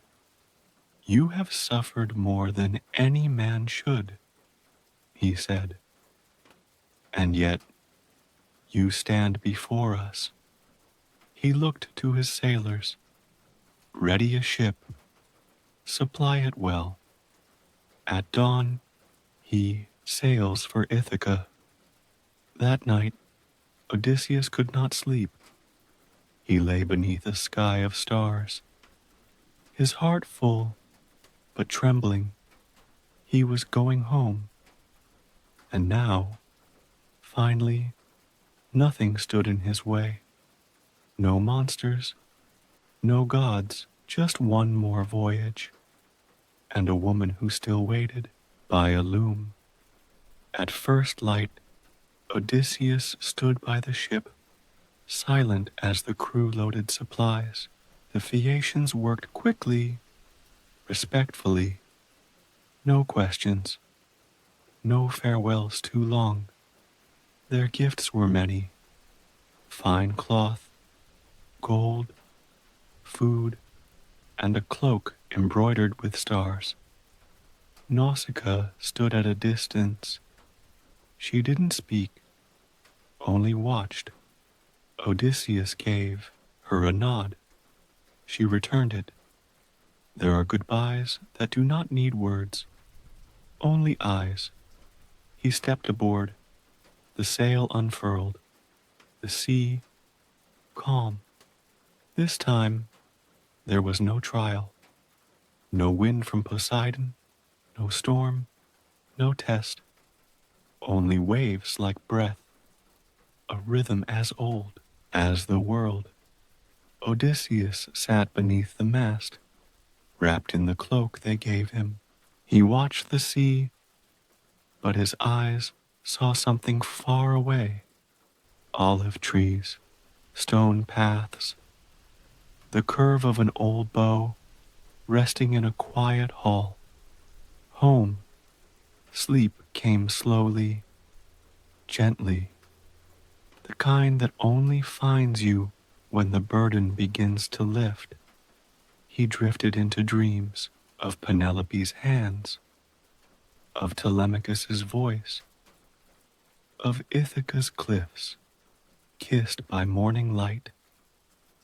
When he awoke, the sun was warm, and the ship was still. He sat up slowly, looked out.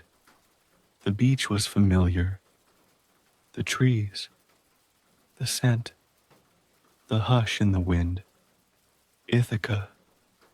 He stepped ashore without a sound. The sailors under orders left him sleeping and turned back to sea. By the time he stood alone on the sand, they were already gone, fading into the horizon. Odysseus knelt and touched the earth. For a long moment, he said nothing. Then, quietly, "I'm home." But the home he had returned to was not the one he left. The land was the same. He could feel it in his bones. But time had passed. He did not rush to the palace. Not yet. He was no longer the man who had departed with banners and swords. Now, he needed to see with patience, with care. Athena appeared beside him, not as a goddess, but as a shepherd boy. "You've returned," she said, voice calm. "I have," he answered. "But your troubles are not over. I know." She touched his shoulder. "Suitors crowd your halls, eating your food, pressing your wife to choose another." He closed his eyes. "And my son, he searches for you, braver than he knows." She waved a hand, and in an instant, Odysseus's face changed. His hair grayed, his back bent, a cloak of rags wrapped around him. "No one will know you," she said. He looked down at his hands, old, scarred, strange. "But you will know everything." She disappeared like morning mist. Odysseus walked inland, not with the stride of a king, but the shuffle of a beggar. He passed fields he once hunted in, trees he had planted. He recognized stones, paths, even the scent of the air felt like memory. He came upon a swineherd's hut, a small house on a hill, smoke rising from a fire inside. Eumaeus, loyal servant, friend, Odysseus knocked softly. The door opened. The man inside squinted, saw a stranger in rags, and waved him in. "You're welcome to what I have," he said, handing bread. Odysseus smiled, though he said nothing of who he was. That night, he sat beside the fire, listening to the old man speak of the king who was lost, of Penelope's grief, of Telemachus's fire. The next morning, another knock. Odysseus turned, and there, Telemachus, grown, tall, strong, but with eyes that still searched. Eumaeus embraced him. Odysseus remained still. Then, when they were alone, Athena appeared once more. She touched Odysseus's shoulder, and the rags fell away. His form straightened, his face returned. Telemachus stepped back, stunned. Odysseus smiled. "It's me." The boy did not speak. Then he crossed the space and embraced his father. Tears fell from both.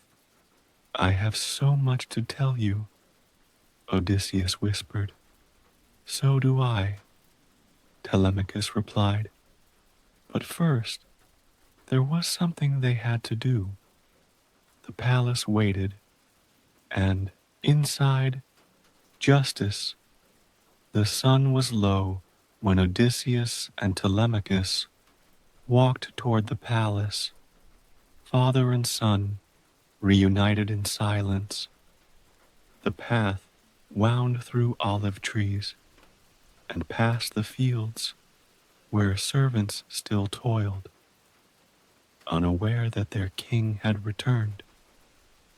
Odysseus wore his disguise again. The rags, the weariness, the slouched back. Athena had cloaked him in invisibility once more. Until the moment was right, he would remain the beggar. They reached the edge of the courtyard. Laughter spilled out from the great hall, coarse and greedy. Inside, the suitors drank and feasted. Over 100 men from neighboring islands, all trying to win Penelope's hand. They had turned Odysseus's home into a place of gluttony. Plates scraped with uneaten meat. Wine stained the floor. Servants bowed under orders they never should have had to obey. And Penelope waited, not in weakness, not in tears. She sat in silence, in control. Every night she wove a shroud for her father-in-law, Laertes, and every morning she secretly unwove it again. She was buying time, holding hope. But even time runs out. She had promised if Odysseus did not return, she would choose a husband. And now they pressed her harder. Each day brought more threats, more pressure. That day, she stood before them and made a declaration. "I will marry the man who can string Odysseus's bow and shoot an arrow through 12 axe heads in a row." The hall fell quiet, for they all knew the bow. Heavy, ancient, only one man had ever strung it. It was not a weapon, it was a test. The suitors laughed among themselves. "Easy," one said. "A game," said another. But one by one, They failed. The bow would not bend. Their faces turned red with effort. They grunted, strained. Some even groaned aloud. But the bow did not move. Penelope watched, her face calm, unreadable. At the edge of the room, the beggar stood quietly, and then he stepped forward. "I would like to try," he said. The suitors laughed. "Let the old man break his back." But Penelope turned to Telemachus, and the young man gave a single nod. "Let him try." The beggar took the bow, and in one smooth, steady motion, he strung it.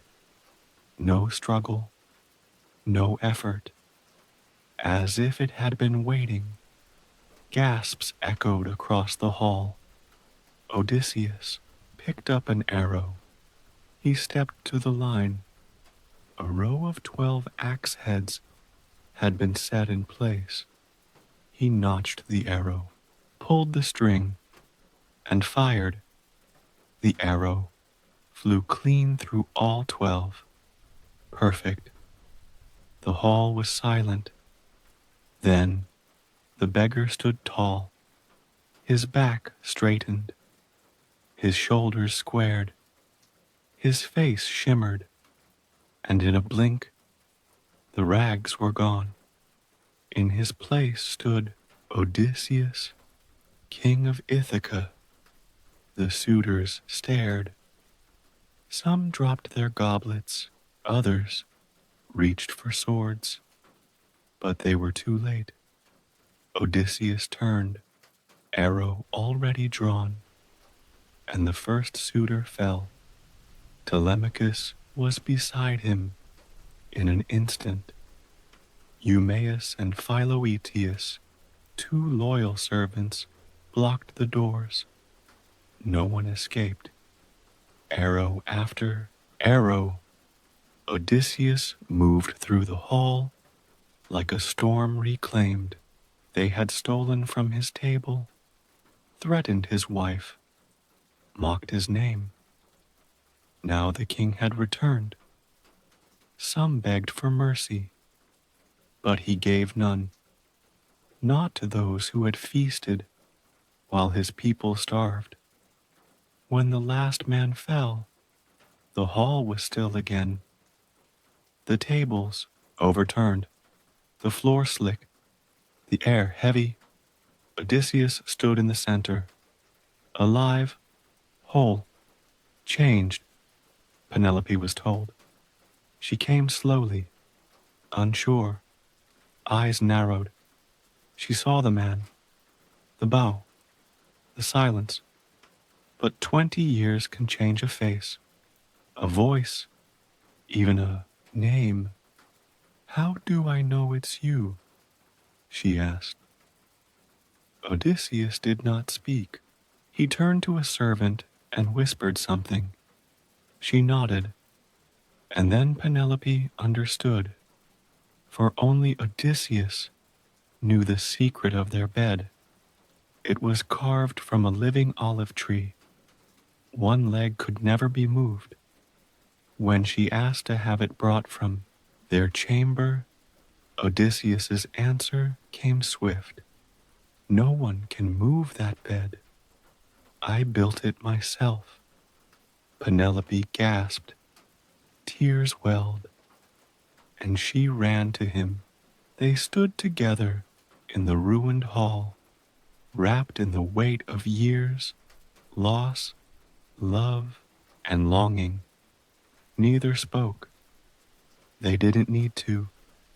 They had come through storms and sorrow, and found each other again.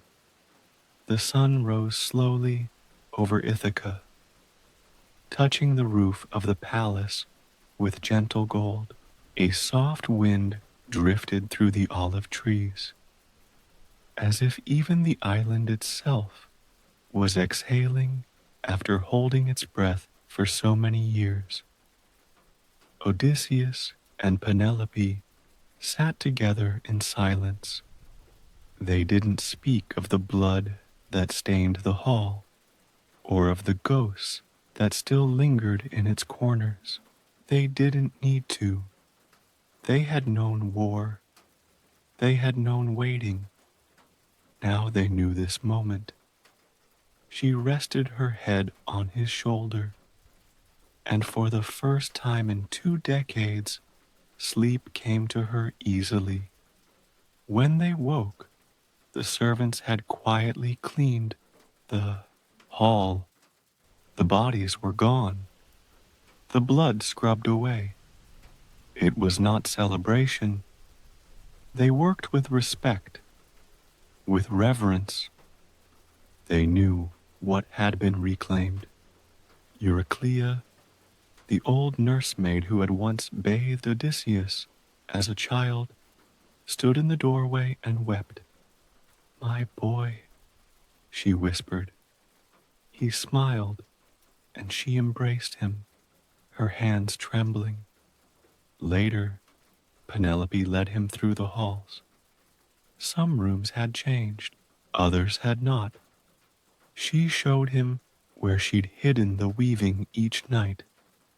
He ran his hands along the fabric, thread by thread, knowing how many nights she had sat alone in this silence, keeping his memory alive with every pass of the loom. "I always believed you were alive," she said, "even when the world told me not to." He kissed her forehead, "And I never stopped coming home." But not everyone knew yet. Laertes, his father, lived in the hills, far from the palace. He had grown old with grief, weary with the weight of loss. He no longer visited town. He no longer waited by the shore. Odysseus left the palace at dawn and walked up the stony path toward the vineyard where he had once followed his father's footsteps as a boy. Laertes was there, bent low over the earth, his hands still strong, planting in silence.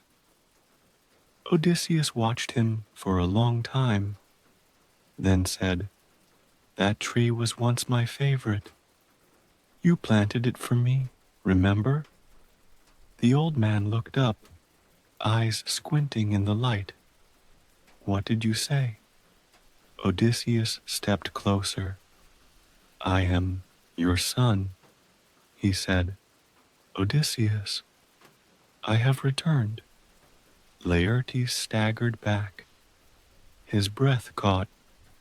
"No, it cannot be." Odysseus reached for him, then gently placed a scarred hand on his shoulder, the same hand that bore the scar from the boar hunt, the same scar Laertes himself had bandaged long ago. Laertes wept. He fell into his son's arms, trembling like the leaves above them. "By the gods," he whispered, "you've come home." They sat beneath the olive tree, father and son, and spoke of all that had passed, of war, of storms, of survival, and of peace. But peace is not earned without echo.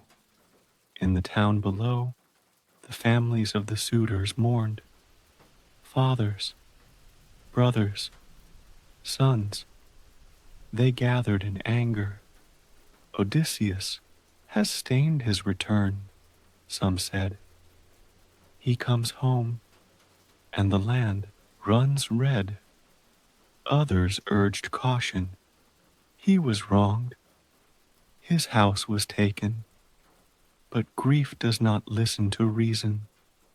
They took up arms. They marched toward the palace. Athena watched from above. She saw the storm returning. She descended. she found Odysseus and Laertes in the orchard. Another war bruise, she said. But there is no need for blood. Odysseus stood. I will face them if I must. No, she said, not again. She lifted her hand, and a calm spread over the island. A voice rang through the air, not loud, not harsh, but final. Enough. The armed men paused. Their rage melted like snow in sun. One by one, they dropped their swords. Athena turned to Odysseus. Let there be peace. He bowed his head, and it was done. The journey was over. No more monsters, no more tests, only home. Odysseus returned to the palace once more. Penelope was waiting. They sat together as the stars came out. Telemachus joined them. Laertes slept peacefully for the first time in years. The halls were quiet, the island still, and in the silence was everything. That night, the halls of Ithaca were quiet, not from fear nor grief, but from something gentler, something rare, stillness. The fires burned low in their stone hearths. The scent of lavender hung in the air from bowls Penelope had filled by hand.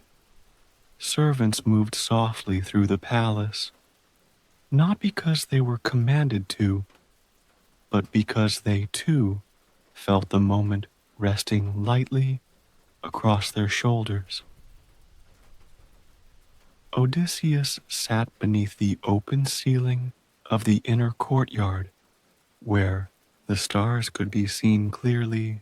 The sky above Ithaca looked just as it had when he was a boy, pinpricked with constellations that whispered of myths even older than his own. He remembered his first bowstring, stretched by Laertes in this very courtyard. He remembered Penelope's laughter before the war, echoing off these same walls. Now, all those memories folded into the air around him. Penelope sat beside him, not leaning in, not speaking, just being there. That, for Odysseus, was enough. Telemachus walked among the outer corridors with a torch in hand. The suitors were gone. The threat had passed. But he checked every door, every corner, not because he feared attack, but because, for the first time, this was his home to protect. He had become his father's son. Odysseus watched him return and nodded silently. No words were needed. Later, the three of them gathered by the fire. Telemachus spoke first. There are things I want to ask. Penelope smiled. Ask. He turned to his father. Was it all worth it? Odysseus looked into the flames. The silence that followed wasn't hesitation. It was wait. Then, yes, because I'm here. Because you're here. Telemachus nodded slowly. And the gods? Are they done with us now? Odysseus smiled faintly. No, they're never done. But tonight, they rest. They all did. Penelope rose first. She kissed her son's forehead, then reached for her husband's hand. He followed her, their fingers entwined like ivy and stone. In their chamber, Odysseus paused before the bed carved from the olive tree that still grew through the foundation of the palace. His fingers traced its grain. It was exactly as he remembered. Penelope stepped beside him. She placed her hand on the wood, then on his. No one moved it, she said. No one ever could. They lay down without ceremony. No music, no witness, just husband and wife, together again. Sleep came like the tide, slow, unstoppable. Downstairs, Telemachus kept the last watch, his torch burning lower with each hour. He sat beside the front gate, listening to the wind outside, the rustle of leaves. When the torch finally sputtered out, he remained still. He was not afraid. He knew now. This land, this palace, this family was strong, and in that strength, he closed his eyes. The long night passed without event. No arrows, no storms, no gods descending in anger. Just the quiet of a world beginning again. Morning light would return, soft and golden, like a blessing on the stone. But for now, Ithaca slept, and so did her king. Dawn broke not with fanfare, but with grace, the kind of morning that slips in through shutters and spreads across stone floors without sound. A pale gold light touched the island of Ithaca, warming rooftops, stirring olive branches, and brushing against the sea like an old friend returned. Odysseus rose before the sun reached the courtyard. He dressed not in robes of kingship, but in the worn tunic of a farmer. Around his waist, a simple belt. At his side, a knife, not for war, but for work. No crown, no shield. Only his footsteps echoed in the halls, soft and steady. Penelope remained asleep. The lines around her eyes, shaped by 20 years of waiting, softened now in the quiet of peace. Odysseus paused in the doorway, watched her breathe, then turned away and stepped out into the morning. Ithaca greeted him, not with cheers or horns, but with the scent of time in the wind, with the chirp of birds in fig trees, with the soft bleating of goats on a distant hill. He walked the roads slowly. Fishermen waved from boats just leaving shore. Shepherds nodded as they led their flocks toward the hills. No one stopped him. Some didn't even recognize him, but it didn't matter. He had walked these roads as a child, barefoot and curious. He had hunted these forests, learned their sounds, their silences. Now, after years of war and wandering, he returned to them, not as the warrior who conquered Troy, but as a man reclaiming the rhythm of his land. He passed a small field where two boys threw stones into the air, laughing as they tried to catch them. He smiled, remembering Telemachus at that age, chasing birds with a stick. trying to impress him. He passed a woman kneeling beside a basket of oranges. She glanced up, then froze. "Odysseus?" she asked, uncertain. He nodded once. She stood slowly, then bowed, not in ceremony, but in respect. Others came from their homes, quiet, one by one, no speeches, no declarations. They simply gathered, surrounding him, forming a circle without order.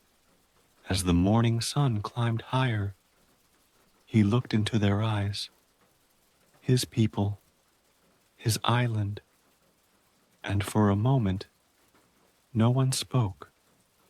Then a boy's voice broke the silence. "What will you do now?" Odysseus looked down at him and smiled. "Now," he said, "I will walk. I will listen.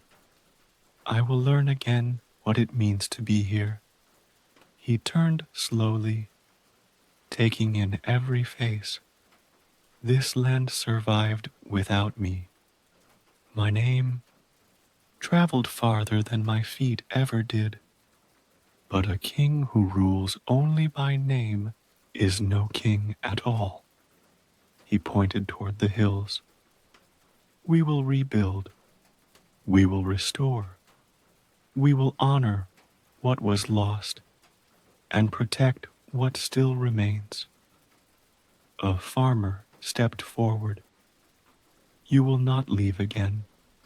"No," Odysseus said. "I have journeyed far enough." They nodded, not in awe, but in agreement. A circle closed around him, not of soldiers, but of neighbors. He spent the rest of the day walking the edges of his kingdom.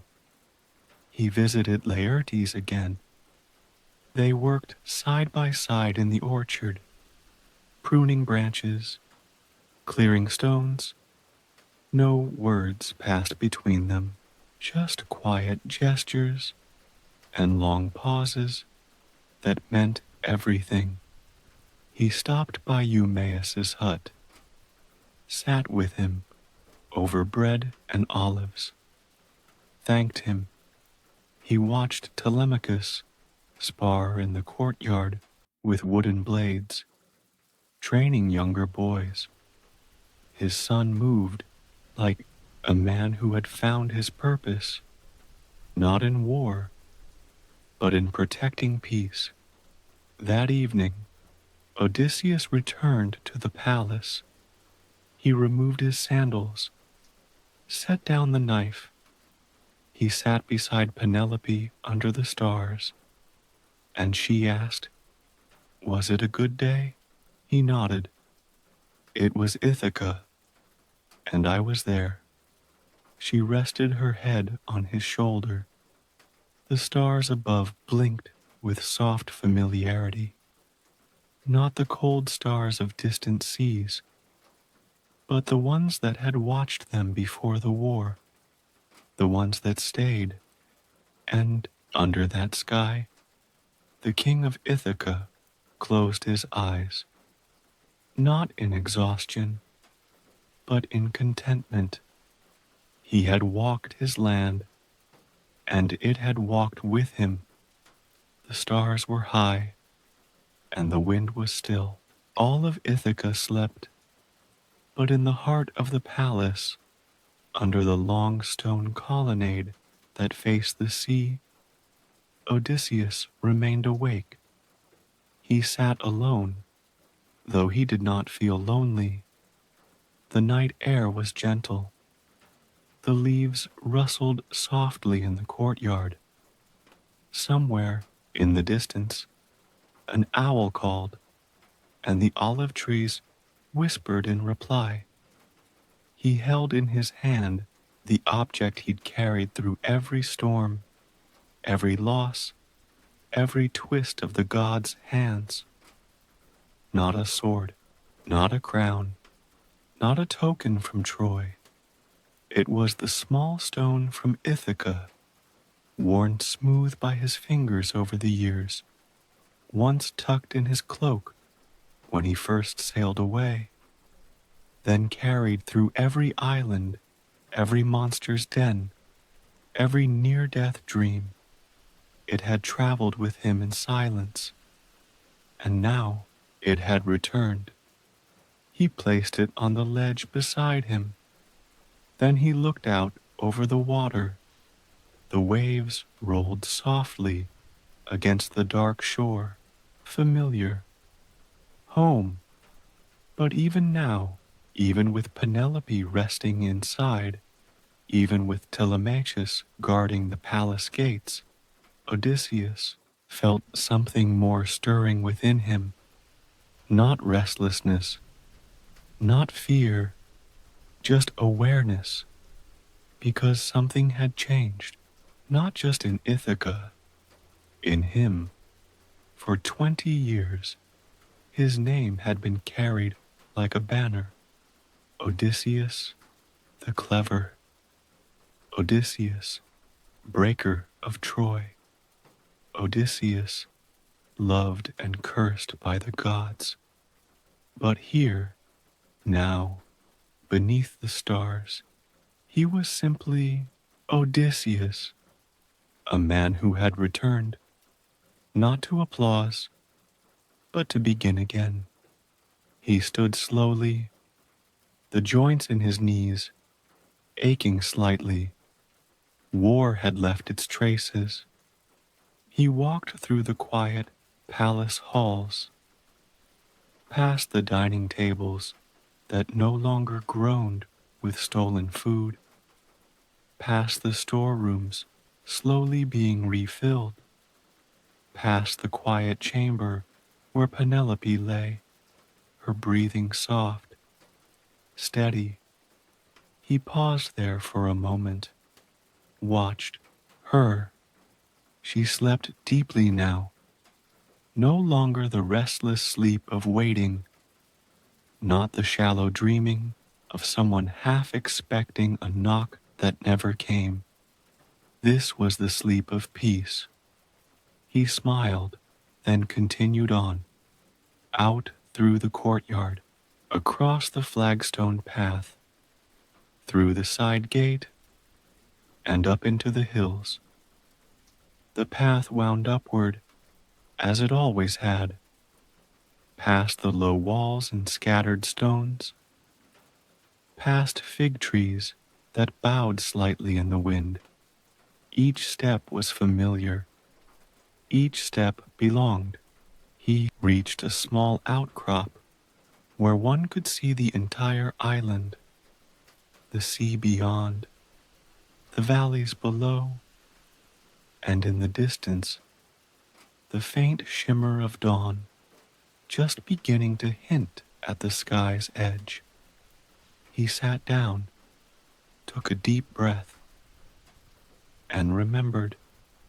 He remembered Troy, not the walls, not the fire, but the quiet before the storm, the moment he stepped onto the beach for the first time, uncertain, young, thinking the war would end in months.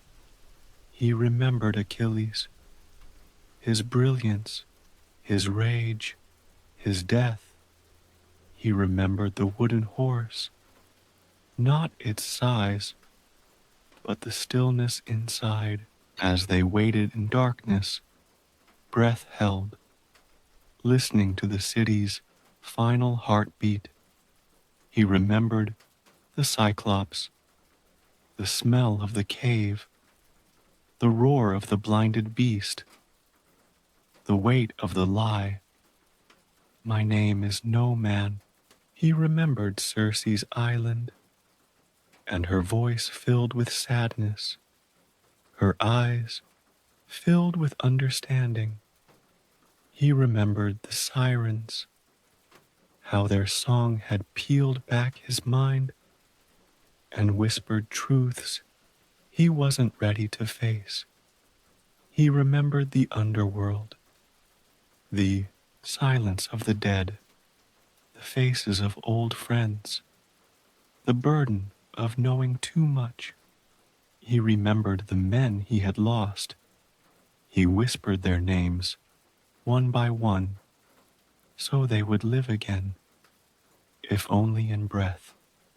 He closed his eyes and saw Telemachus, a boy, no longer a man who stood tall, who would one day rule better than he had. He saw Penelope, not in memory, but as she was now, wiser, resilient, whole, and for a brief moment he allowed himself to ask the question that had waited quietly in the back of his heart since the day he stepped back on Ithacan soil. What now? He was not the same man who had left. He had returned home, yes. Reclaimed his throne, yes. Slain the suitors, yes. But what came after the story? The poets always ended with the return. But Odysseus still lived, and he knew he had more to do. Not grand adventures, not battles, but something even harder. Living a life of peace, waking up with no sword to sharpen, listening more than commanding, replanting what war had torn, teaching Telemachus not how to fight, but how to listen, holding Penelope's hand in the stillness of morning, forgiving himself for all he could not save. He stood again. The light was brighter now. The sky touched with blue. Ithaca breathed beneath him. The island did not need a king dressed in gold. It needed a man who remembered, a man who had seen the worst of the world and still believed in hearths, in home, in love that waited. He made his way down the hill. When he reached the edge of the courtyard, he paused just as the first real light touched the eastern walls. A small boy, one of the servants' children, ran past him with a stick in his hand, laughing. He paused when he saw Odysseus. "Are you the man who fought the gods?" he asked. Odysseus knelt beside him. "No," he said gently. "I'm the man who came home." The boy grinned, then ran off again. Odysseus stood and smiled. That day, a scribe came to the palace, an old man with ink-stained fingers, sent by a distant court to record the tales of the great king of Ithaca. Odysseus welcomed him. He told him everything, not just the victories, the losses, the mistakes, the loneliness, the truth. And at the end, the scribe asked him, "What title shall I give this story?" Odysseus looked out the window. The sea shimmered. Penelope's loom clicked softly from down the hall. Telemachus's voice echoed faintly from the courtyard. He answered quietly, "Call it the Odyssey." And so the story was written, not just in scrolls, but in hearts, in fields, in stars, in the gentle waves that will one day carry another soul home. The morning after the scribe left the palace, Odysseus woke to the sound of birds nesting under the eaves, not the caws of warbirds or the shrieks of distant gulls, but the small, tentative chirps of songbirds, thin, lovely, shy. He lay for a while, not moving. His back ached in the way it always had after long nights on wooden benches and ships that never stopped rocking. But now there was a bed beneath him, sheets woven by Penelope's hands, a breeze carrying the smell of bread and laurel, the steady, familiar creak of wood expanding in sunlight. For a moment, he simply listened, and in that quiet, a strange feeling stirred in him, not longing, not purpose, not even joy, but peace. He had not known this feeling for many years, perhaps never. He rose slowly, washed his face, and stepped barefoot into the hall. The stones were cool. The palace was quiet. Penelope had already risen, and Telemachus was out, likely training or walking the olive groves, as he often did now. Odysseus stepped into the light of the courtyard and blinked toward the sea. It was a bright day, clear, no mist, no waiting storm. He walked into the garden, where vines grew heavy with grapes, and the earth smelled rich and alive. A gardener knelt beside the fig trees, an old man with sun-darkened skin and a wide-brimmed hat. Odysseus did not disturb him. Instead, he walked alone toward the edge of the garden, where a small stone bench stood beneath an olive tree, one he had planted long ago with Laertes.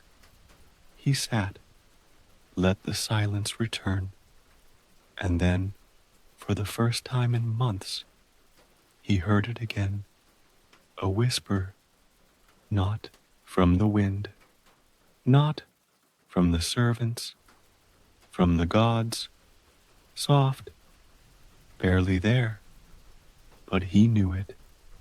They had not left him, not fully. The war was over, the journey done, but even the gods, it seemed, had one more tale to whisper. He remained still for a long time, feeling the sun warm the top of his head, the weight of the years wrapped around his shoulders like a heavy cloak. And in that silence, Athena returned.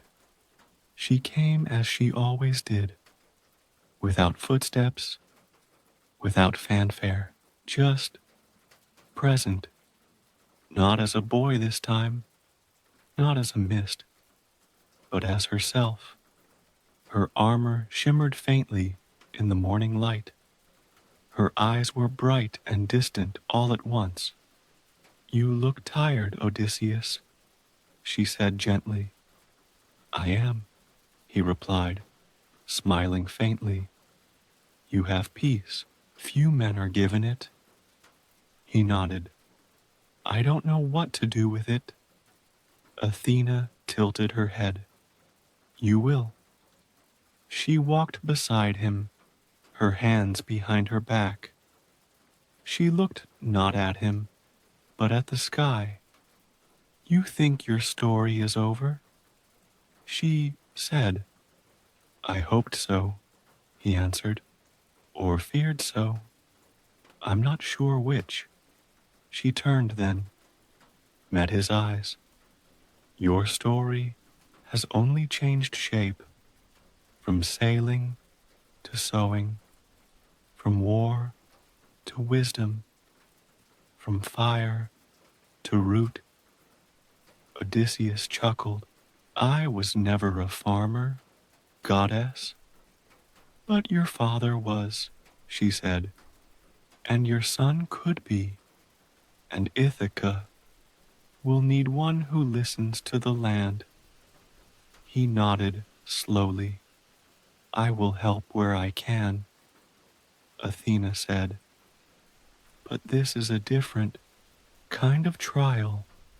No monsters, no storms, just the passing of seasons, the slow shifting of legacy. He stood then, slowly. You have guided me through war, he said. Can you guide me through this? She smiled. No, that part is yours. And just like that, she was gone. Odysseus walked through the town later that day, unguarded, unrobed, unannounced. He stopped by the baker's stall, where the woman gave him a piece of warm bread without charging him. He nodded thanks. He passed the school, where a young man recited lines of verse from a scroll, and he paused to listen. The boy's voice cracked on the names of the gods. Odysseus smiled and offered him a drink of the water from the well. At the temple, he left a small carved shell on the altar. No prayer, just a sign. People greeted him differently now, not as a king, but as something else. A man who had returned, a man who had endured, a man who was now simply present. That evening, he returned to the orchard. Telemachus stood under a low branch, cutting it back with care. Too much weight, and it breaks, the young man said, not looking up. Odysseus joined him. Together, they worked in silence for a while, pulling vines, clearing brush. Then Telemachus asked, Do you ever miss it? The sea? The journey? The greatness of it all? Odysseus thought for a long moment. No, he said, because none of it was ever great. Not truly. It was loss. It was hunger. It was cleverness in place of rest. He placed a hand on his son's shoulder. This is better. Telemachus nodded. I believe that now. They watched the sun lower over the edge of the trees, its light turning the leaves to gold, and for a moment neither father nor son moved. There was no need. Later that night, Odysseus returned to the palace, where Penelope waited by the hearth. She was spinning wool, not because she had to, but because she liked the rhythm. He sat beside her. They spoke of ordinary things. New goats in the field, a servant's newborn child, a rainstorm that had not come. He listened more than he talked, and as the fire dimmed, he realized this, too, was an Odyssey, not one of war, but of what comes after. And in that, he found a new kind of strength, not in blades, but in stillness, not in conquest, but in presence, not in glory, but in love. The next morning came, with the sound of rain, not a storm, just a slow, steady fall, like the land sighing after too long. Under the sun, the rooftops of Ithaca glistened, the gardens drank, the olive trees nodded in rhythm with the droplets. Odysseus rose before the servants. No crown, no sword, just a cloak over his shoulders and sandals damp from the stone.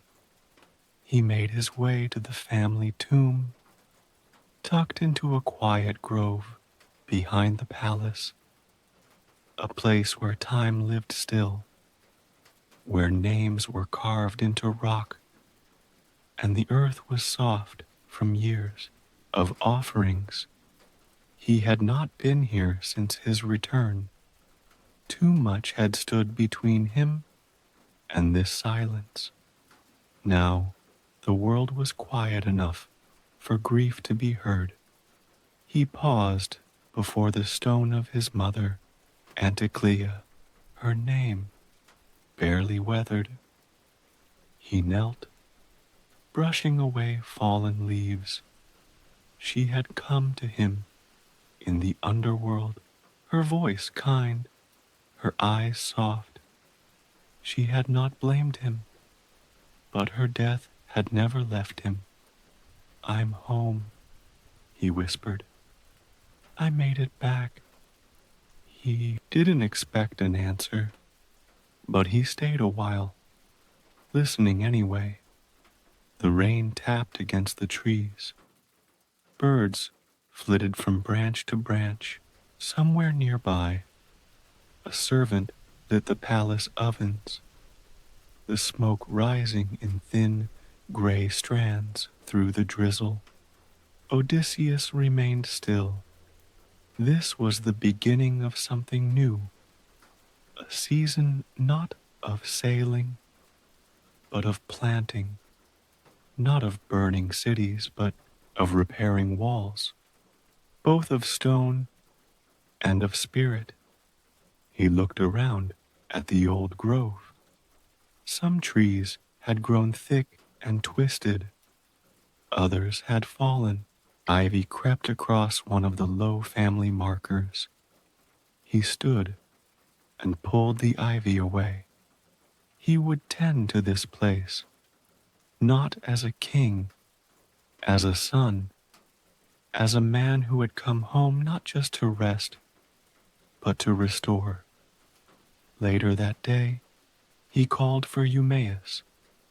The swineherd came with his usual quiet humility, older now, but still strong, still faithful.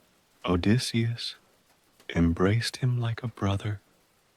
"We need to rebuild the north fence," Odysseus said, "and clear the dry brush before the summer storms come."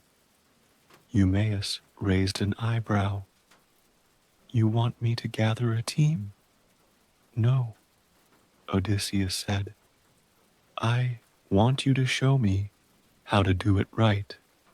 And so they worked, the king and the swineherd, shoulder to shoulder, beneath the soft gray sky. Telemachus joined them that afternoon, not because he was asked, but because he had seen them from the hillside and wanted to help.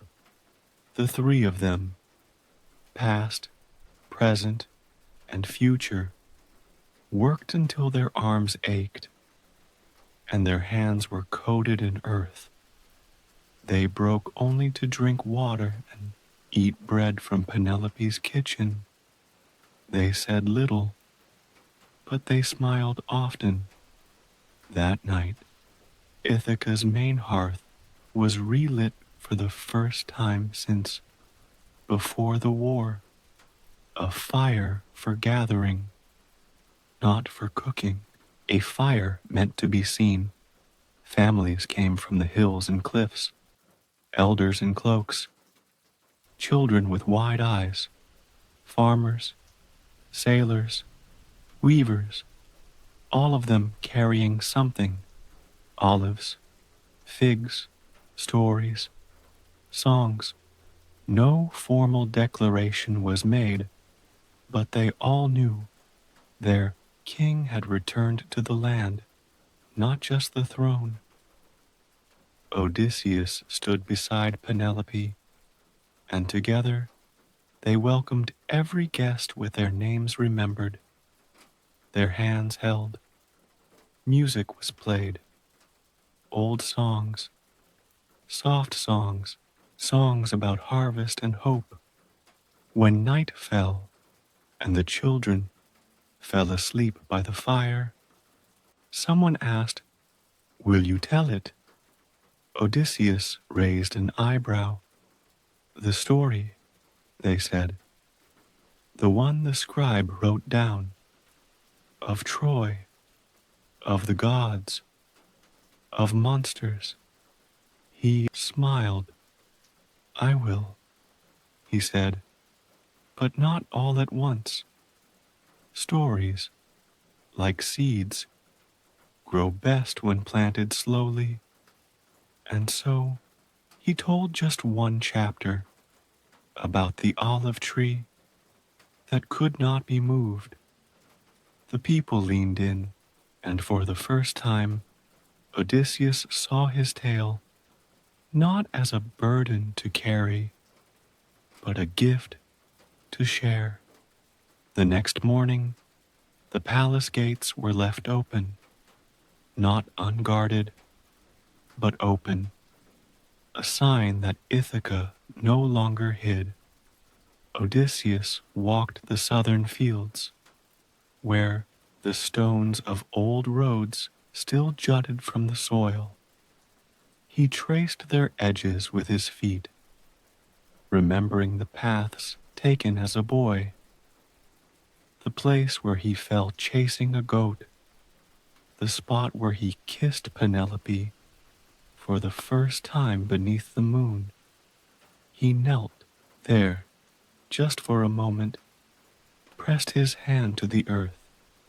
The roots remembered. That evening, he sat with Telemachus.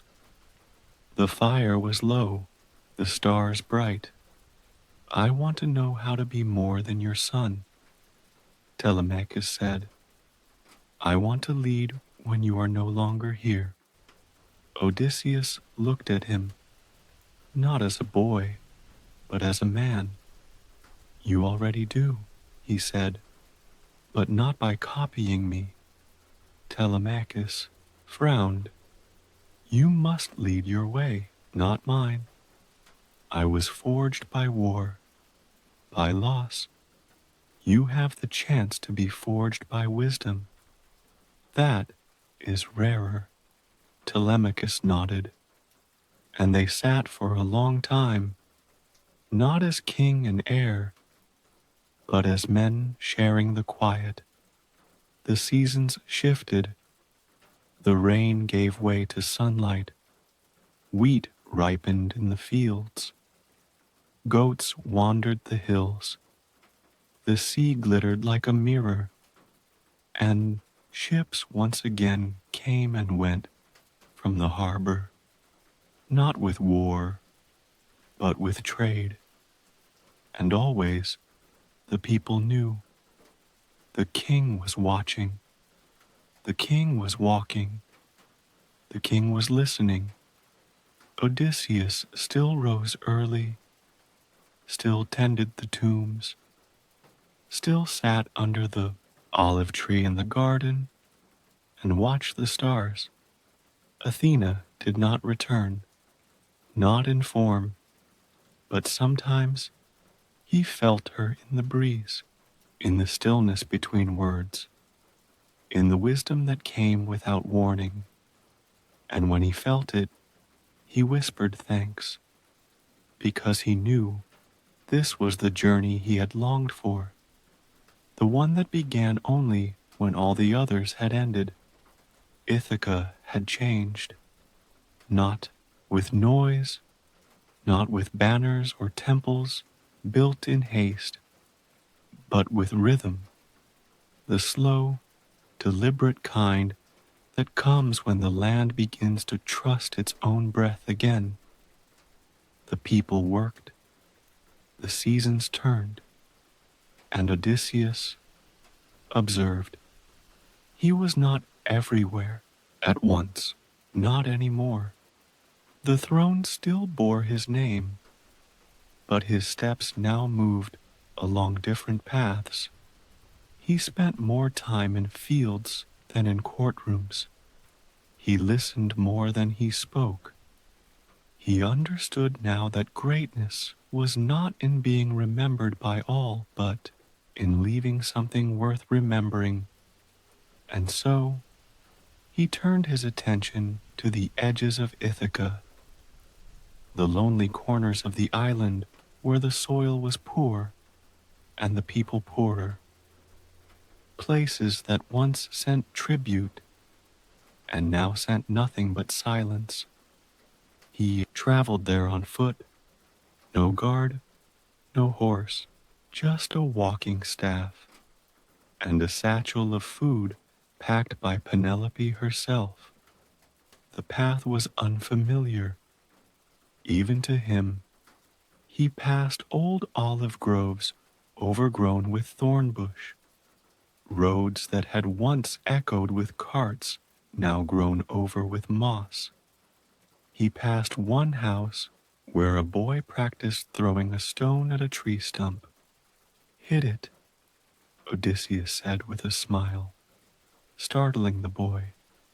The child turned, eyes wide. Who are you? Just a traveler. The boy frowned. You look like the king. Odysseus chuckled. Only when I stand up straight. The boy threw again. Missed. Odysseus walked over, picked up the stone, and handed it back. Try again. But this time, feel the weight.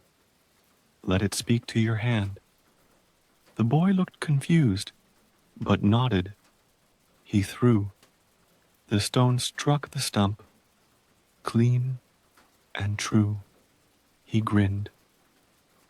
Odysseus smiled and walked on.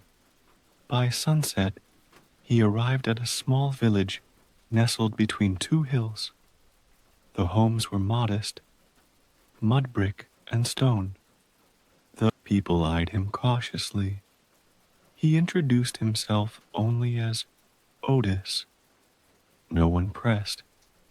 He stayed in a barn that night, watched the stars through the slats in the roof, listened to the wind sing through the dry grasses. In the morning, he helped an old woman repair her roof. He helped a farmer reline his well. He taught a girl how to tie a better knot in her fishing net. And only on the third day did someone ask, "Are you?" He only smiled. Just a man with time and stories to spare. In time, word reached the palace that a man who looked like the king was wandering the island, fixing fences and sitting beside dying men with no family. Penelope said nothing at first. She knew. She let him go, because she understood this was his way of returning, piece by piece. Odysseus returned weeks later, thinner, tanned, happy. He walked through the main gates, not as a ruler, but as a gardener returning from the orchard. Penelope met him in the hall. "You're late," she said with a smile. "There were too many goats," he said, "and too few fences." She kissed him gently, the way you kiss someone who has already told you everything without words. One evening, as summer gave way to the first breath of autumn, Odysseus gathered the people again, not in the throne room, not in the temple, but in the olive grove behind the palace. Torches were lit, stones formed a circle, and there, under the stars, he sat among them, not above them, among them. He told stories again, but this time not of the Cyclops, not of Scylla or Charybdis. He told stories of Ithaca, of a time before the war, of the boy who once chased goats through the orchard and fell asleep in the fig trees, of the storm that nearly drowned him when he was 15, and the friend who pulled him from the water. He spoke of love, of missing years, of the cost of revenge. He paused often, let the fire speak when words fell short, and at the end he said, "We live and we lose, and if we're lucky, we return." But the world never asks us to be perfect, only present. A child in the crowd raised a hand. "Will you tell us another?" Odysseus smiled. "Tomorrow," he said. "Let the stars have tonight." That night, in the silence of their chamber, Penelope lay beside him. "Do you ever miss it?" she asked. "The journey?" She nodded. He thought, "I miss parts, but not the sea, not the war." "What then?" He smiled. "The campfires, the songs, the way we shared silence, like it was a feast." Penelope closed her eyes. "You've brought that here now." He looked at her. "Only because you waited for me." She reached for his hand beneath the blankets. "I didn't wait. I believed." "That's different." The next morning, a sculptor came to the palace. He wanted to carve a likeness of Odysseus. "To honor your story," he said. Odysseus declined. "Carve the olive tree in the courtyard," he said. "It's older than all my battles, and still standing." And so the tree was carved, and at its roots, a plaque. It read, "For the stories that live after us, and the love that waited." The sun rose slowly that morning, golden and heavy with warmth. A soft breeze moved through the palace courtyard, bending the tall stalks of grass and rustling the leaves of the ancient olive tree at its center. A few petals from late blooming irises fluttered down like ash, settling gently on the stone bench beneath the tree. Odysseus sat there, hands resting on his knees, eyes half closed. The sculptor had done his work. The carving was complete now, a depiction not of the king, but of the tree, the curves of its bark, the way its roots tangled into the earth like fingers searching for memory. A small inscription had been etched in the stone nearby. He hadn't asked to read it again. He didn't need to. He had lived every word of it. He ran his fingers along the smooth bench edge, remembering when he first planted the sapling with Laertes. His father had dug the hole, and young Odysseus had pressed the seedling into the dirt with both hands, marveling at how fragile it had looked then.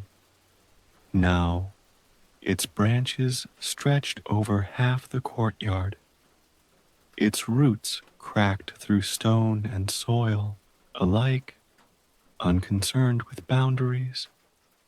He had grown with it, or perhaps he thought it had grown for him, a servant came to him quietly. Your son is waiting near the docks. Odysseus nodded, stood, and stretched his back with a quiet breath. His shoulders no longer ached from war, but from weather, from age, from carrying years that had weighed more than armor. He made his way through the winding walkways of the palace, out past the garden gates, down the hill where the breeze carried the salt of the sea. The water shone bright this time of year, as if the gods themselves had polished it clean for reflection. Telemachus stood near the edge of the stone dock, looking out. A single ship bobbed nearby, small and well kept, not a war vessel, just a traveler's boat. Odysseus joined him, silent. They stood side by side, father and son, watching the gentle rhythm of waves nudge the hull like a heartbeat. I think I'm ready, Telemachus said after a time. Odysseus looked at him, really looked. He saw no boy, no shadow of a legacy. He saw a man. Where will you go? North for now. There's a gathering of island leaders in Zakynthos. They've asked for someone from Ithaca. Odysseus smiled. You'll do more than represent us. You'll teach them what it means to lead. Telemachus shook his head. I still have much to learn. So did I, Odysseus said. The difference is, you're willing to admit it. They said nothing for a while. Seagulls wheeled overhead. The tide whispered against the rocks. In the distance, a fisherman cast his net, the motion smooth and practiced. Will you miss me? Telemachus asked, quieter now. Odysseus nodded. Yes, but not in the way you think. Telemachus turned toward him, brow furrowed. I'll miss the chance to keep teaching you, Odysseus said, but I won't worry, because I know you'll keep learning, with or without me. Telemachus looked down, swallowed hard. I want to come back with stories.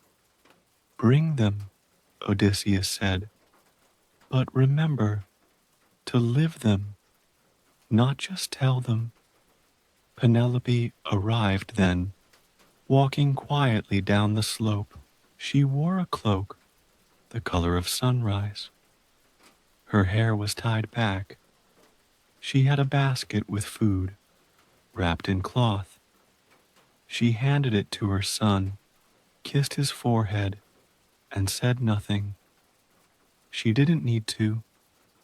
Telemachus embraced them both, and then he boarded the ship. The sail caught the wind. The ropes groaned softly. The hull shifted, leaned, and pulled away from the dock. Odysseus and Penelope stood side by side until the boat was only a speck on the horizon. Neither cried, neither spoke. They had both lived long enough to know that distance did not mean loss, and departure did not mean absence. They walked home together, slowly. The path was shaded by fig trees. Bees floated between blossoms. The stone steps felt warm beneath their feet. They stopped just before entering the palace. Penelope looked at the olive tree in the courtyard. Its leaves glittered in the breeze.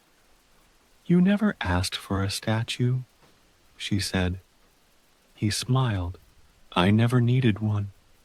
She placed her hand on the carving, but they carved what mattered. That night, Odysseus did not sit beneath the stars. He sat at the table where the servants had laid out a simple meal: bread, cheese, roasted lamb, olives from the western fields. He ate slowly, savoring each bite as though tasting the island itself. Afterward, he returned to the bench under the olive tree. Fireflies danced in the tall grass. Somewhere in the kitchen, a pot simmered for the next day's meal. He leaned back, resting his head against the stone, and for the first time in a long time, he allowed his thoughts to stretch back, not with regret, not with sorrow, but with softness. He saw the Trojan horse in the moonlight. He saw the sea monsters thrashing beneath the ship. He saw Circe's eyes, Calypso's island, the dead in the mist. He saw every man he had buried. And then he saw Penelope waiting by the loom. He saw Telemachus standing at the rail of the ship, and he smiled, because while the world had asked him to fight and suffer and endure, it had also, in the end, allowed him to return, and return again and again, until he had nothing left to seek except stillness. He fell asleep under the olive tree, and the stars above him blinked like quiet applause. The nights had grown cooler. The fire in the great hall burned longer now, lit before dusk and tended through the silence of evening. Its light painted slow-moving shadows along the walls, dancing among woven tapestries and along polished stone floors that had known both war and peace. Odysseus sat in his chair, not a throne, not high above others, just a well-worn wooden seat carved with spirals of ivy. He had chosen it years ago after returning, insisting it be placed not on the dais, but by the hearth. There was something comforting about firelight. It moved like memory, soft, flickering, unpredictable. He could watch it for hours. Tonight, a few people gathered in the hall. Farmers from the lower slopes, a boy who'd helped mend nets at the dock, the new steward of the vineyards. They had come not for ceremony, but for warmth, and perhaps a story. That had become a quiet tradition. No formal invitations, no drums, just fire, bread, wine, and Odysseus's voice as he remembered things no scroll could hold. Penelope was there, spinning wool. Her hands worked steadily, but her eyes were always listening. Every so often, she would glance up, offering him the faintest smile. He lived for those. The boy at the back cleared his throat. "Tell us about when you outwitted the giant," he asked. "The one with the single eye." Odysseus chuckled. "Polyphemus?" The boy nodded. "I've told that one 100 times," Odysseus said, leaning back. "Perhaps you could tell it to me now." The boy laughed nervously. "Not like you can." "Well, the thing about stories," Odysseus said, "is they're not made to be kept. They're meant to be worn thin, passed on, repeated until they settle into the bones. He paused. But I'll tell you the part I never used to say. The room leaned in. The moment we escaped, he said, eyes distant, was not the moment we triumphed. It was the moment I looked back and called out my name. I could not bear to be forgotten, even by a monster. The fire cracked softly. That single breath of pride, he continued, was the spark that lit a 10-year storm. He sipped his wine. Sometimes the hardest thing to do is stay quiet when you've won. The boy blinked slowly, understanding something older than he could explain. Another man spoke, older, voice rough with years. Do you regret it? Odysseus looked into the flames. No, he said after a time, but I understand it better now. The man nodded once. That was enough. Someone passed a plate of figs and cheese. The fire dimmed slightly, so a servant added another log. Sparks lifted into the chimney like tiny stars.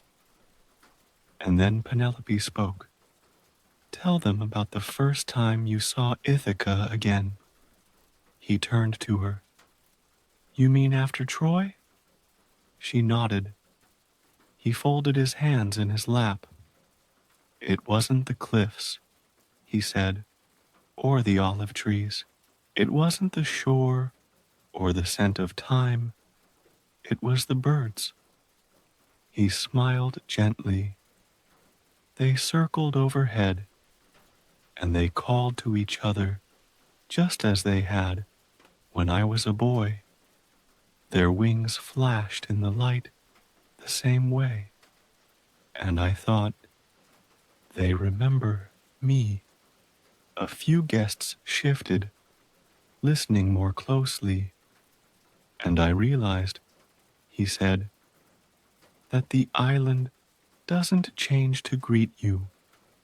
It waits, quietly, without judgment.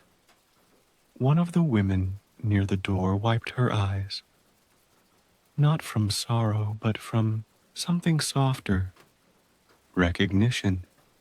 He finished his wine and stood. You've heard enough of my voice tonight, he said.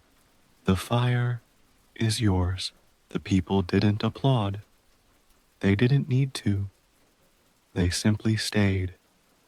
And he walked to the side of the hall, where a large window opened toward the moonlit sea. He stood there a while, Penelope eventually joining him. That boy will remember tonight for the rest of his life, she said softly. He'll forget my face, Odysseus said, but maybe he'll remember to wait before shouting into a storm. Penelope rested her head lightly on his shoulder. You've changed, she said. He smiled. You always hoped I would. She looked up at him. No, I always knew you would. Below the window, the courtyard was lit with lanterns. The olive tree stood still in the breeze. Somewhere in the palace, a servant sang softly as they cleaned the last dishes from dinner. Everything moved slowly, and still, life carried on. As they turned to go back inside, Penelope took his hand. You're not tired? No, he said. Not tonight. They returned to the fire, where the others had begun sharing stories of their own. A man spoke of his first time on a boat. A girl described her mother's cooking. A shepherd mimicked the sound of a stubborn goat, and the hall echoed with laughter. Odysseus sat again, not at the center now, but off to the side, and he listened. And the stories, though smaller, quieter, rooted in farms and kitchens, mattered just as much because they were real, because they were home. Morning brought with it the hum of bees in the garden and the sweet scent of ripe figs hanging low on their branches. The dew clung to every leaf, and the light over the hills of Ithaca was thick and golden, like honey poured over the land. Odysseus rose with the dawn, as he always did now, not out of duty, but rhythm. His body knew the hour. His bones, though older, still remembered the shape of effort. He moved slowly, but not sadly. Penelope was already up, her voice somewhere deeper in the palace, likely speaking to the housemaids about the linens or bread, or a broken latch that needed mending. There was comfort in this kind of morning, not because it was exciting, but because it was his. The gods no longer called him by thunder or dream. The sea did not claw at his doors. The world had stopped demanding, and now simply existed. But today, something stirred, not in the sky or the wind, but in Odysseus's chest. He walked out to the fields beyond the orchard, where a familiar figure stood with his back turned. Laertes, his father, old now, very old. His skin was papery, but his hands were still thick with labor. He wore a wool shawl and leaned heavily on a cane as he knelt beside a row of sprouting vines. Odysseus approached quietly, not wanting to startle him. "You're up early," Laertes said without turning. Odysseus smiled. "So are you," the old man grunted, half amused, half aching. "These grapes don't prune themselves. I could have someone do it for you." "You could," Laertes said, finally turning, "but that would be insulting." Odysseus chuckled. "Fair enough." They stood together for a long moment, the sun rising behind them. Birds swooped between the vines. The earth smelled rich and damp. "You remember how you hated working these rows?" Laertes asked suddenly. "I remember pretending I didn't," Odysseus said. "You lied so badly back then. Still got me out of a few extra hours." Laertes handed him a pruning knife. "Let's see if you remember how to use it." Odysseus took the tool and knelt beside his father. Together, they moved slowly down the row, trimming leaves, clearing dead vines, cutting gently at the roots. The work was quiet, but not silent. Every so often, Laertes would hum an old tune, something wordless and ancient from before even Odysseus's memory. Midway through the row, Laertes spoke again. "You've done well." Odysseus paused.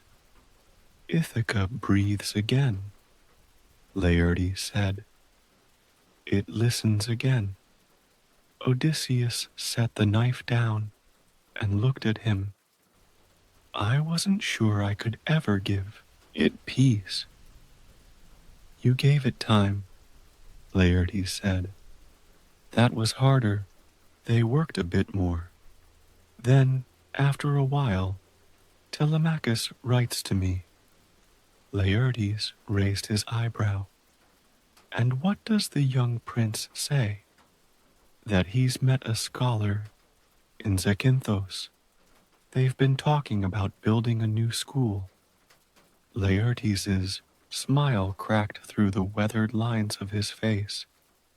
A school. Imagine that. Fewer swords. More scrolls. He said he wants Ithaca to become a place of thought, not just memory. Laertes nodded. Then he's already ahead of both of us. Odysseus sheathed the knife and sat down in the grass. The sun was higher now, and the field glowed. Laertes joined him, lowering himself with some effort. They looked over the rows together, young vines twisting toward the sky. Laertes leaned close. You know, he said, the path of fathers isn't about being followed. Odysseus turned to him. It's about stepping far enough ahead that your son can see what's possible. The words settled deep in the soil between them. Odysseus said nothing at first. Then, quietly, I wasn't always the best man to follow. No, Laertes agreed. But you were always moving, and that taught him how to move forward too. A breeze passed through the vineyard, shaking the young leaves. The air smelled of earth and grape and ash from last night's hearth. Laertes rested his hand on his son's shoulder. You've done enough. You can be now. Odysseus didn't cry, but something loosened in his chest. Later, they returned to the palace together. Penelope had laid out bowls of soup and barley bread. The house was filled with sunlight. Servants moved softly through the halls, and a young girl laughed in the courtyard. After the meal, Laertes retired to his small room beside the eastern wall, his favorite because it caught the morning light. Odysseus remained in the dining room, watching the last wisps of steam rise from his bowl. Penelope entered, wiping her hands on her apron. How was the vineyard? Full of ghosts, he said with a grin. She kissed the top of his head.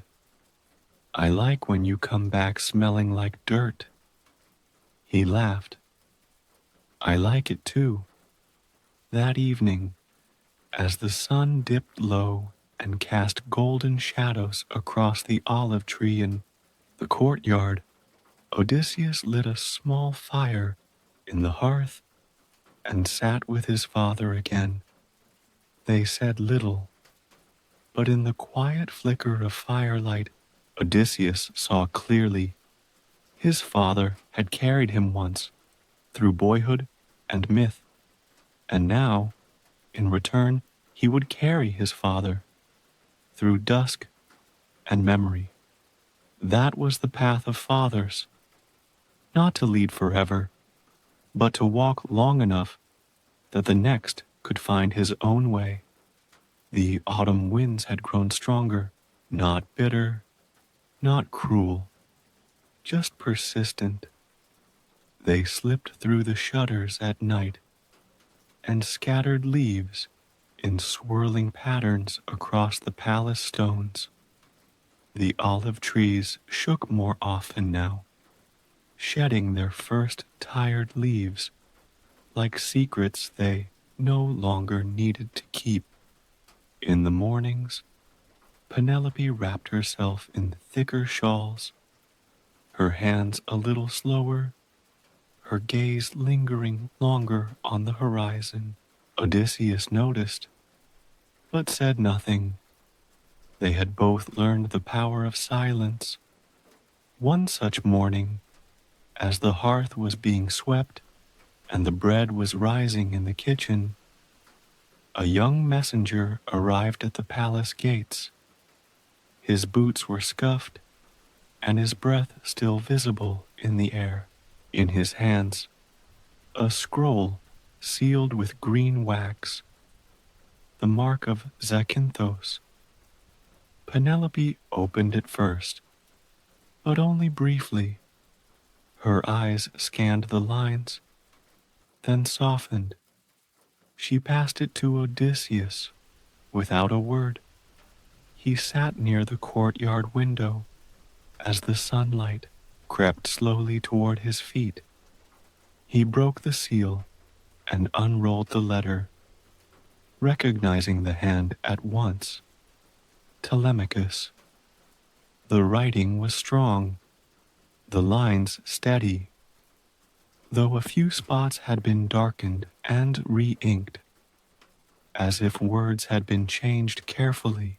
It read, "Father, I hope this letter finds you in good health and among quiet winds.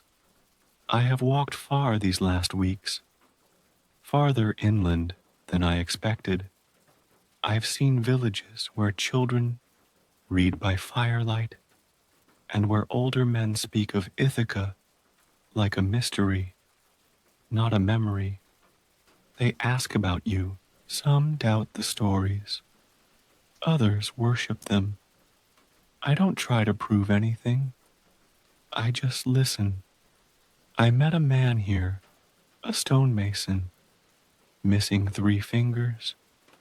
He told me he once served in the war under a captain named Antiphus, who fell during the retreat from Troy.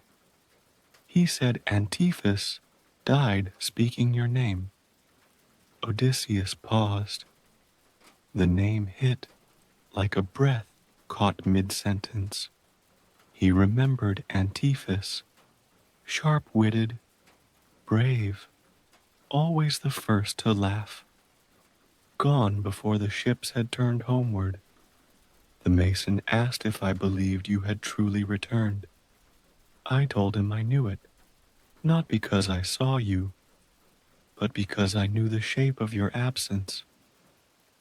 Odysseus looked up from the scroll. The courtyard was quiet. A fig dropped softly from a tree. He read on.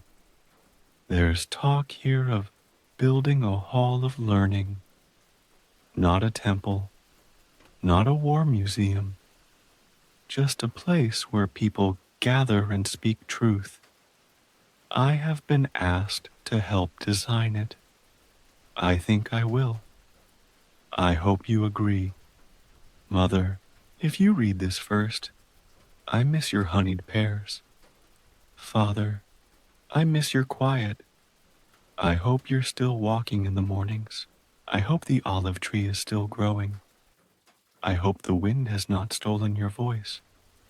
Until I return, your son, Telemachus, Odysseus, finished reading and set the scroll down. He did not speak. He did not smile. He only closed his eyes and let the silence do the holding. Penelope sat across from him. She hadn't looked away since handing him the letter. "What does he say?" she asked gently. Odysseus handed it to her, then stood. He walked into the courtyard, placed a hand on the olive tree, and breathed in the morning air. He thought of Antiphas, of Zakynthos, of children reading by firelight in faraway towns, and of his son shaping something new out of a world once shattered.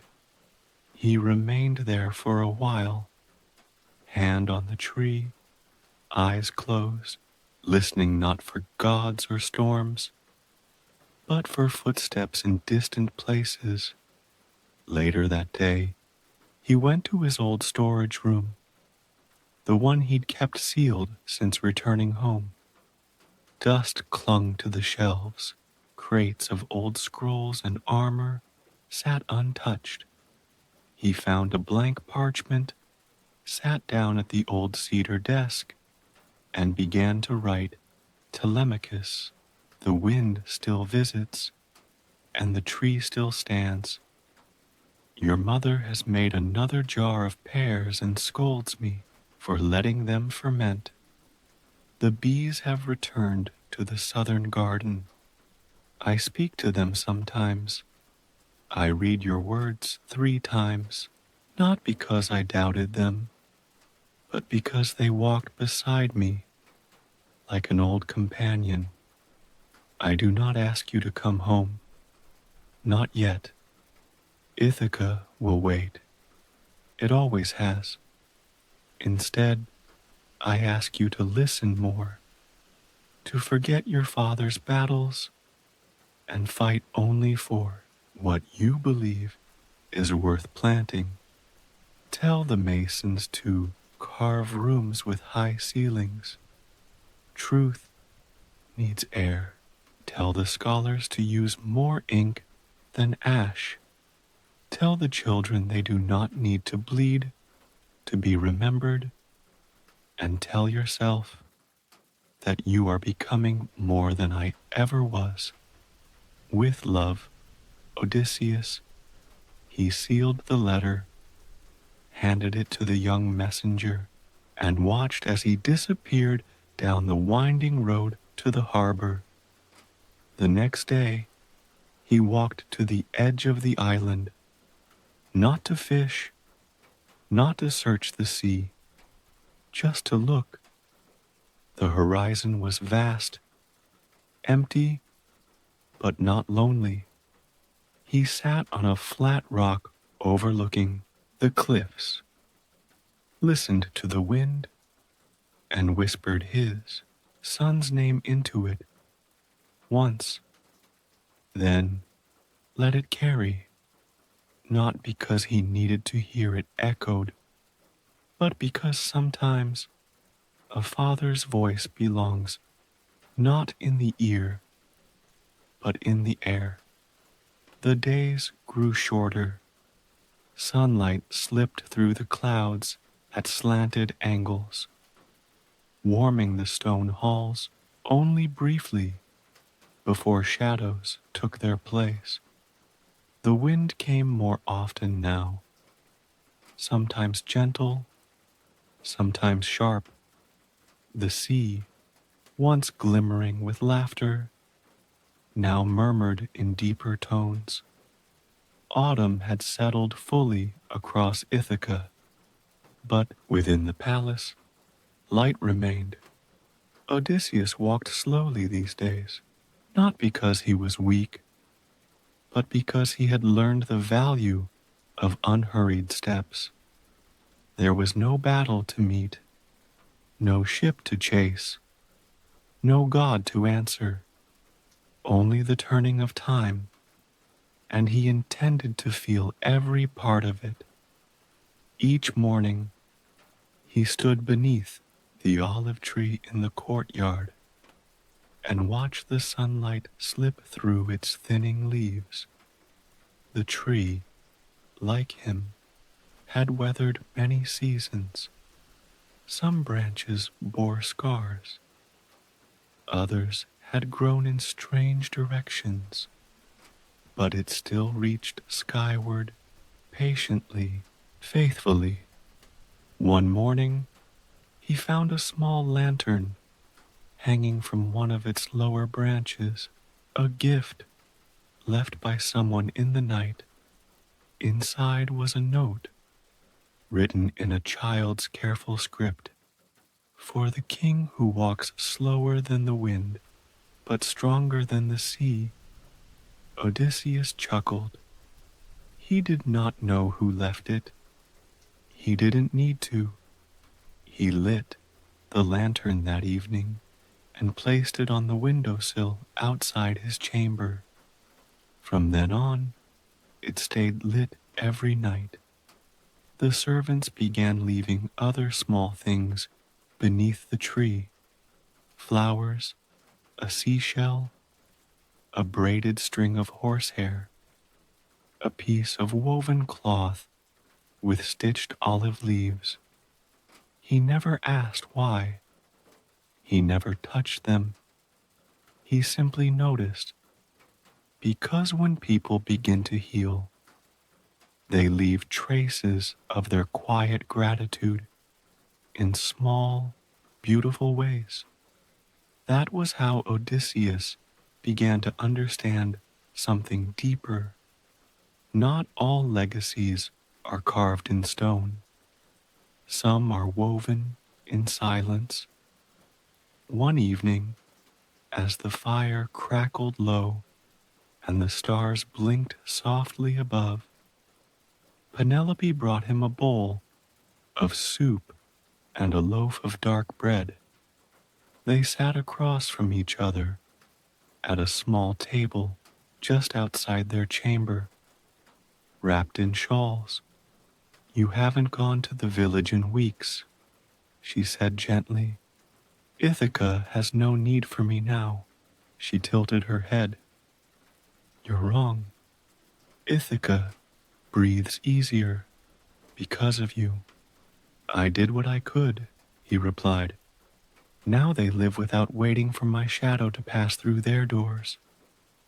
Penelope tore a piece of bread and handed it to him. "You still matter." He nodded, "but not in the same way. And I'm learning." "That's all right." They ate quietly. Later, as the moon rose higher, she asked, "Do you miss the sea?" He thought for a moment. "I miss its honesty," he said. "It never pretended to love me. It just tested me, again and again. And now, Ithaca doesn't test. It welcomes. That's harder to accept, in some ways." She placed her hand on his. "You deserve the welcome." They sat together until the moon cast silver shadows across the stones. That night, Odysseus woke in the dark hours, not from nightmares, but from stillness. He rose and walked barefoot to the courtyard.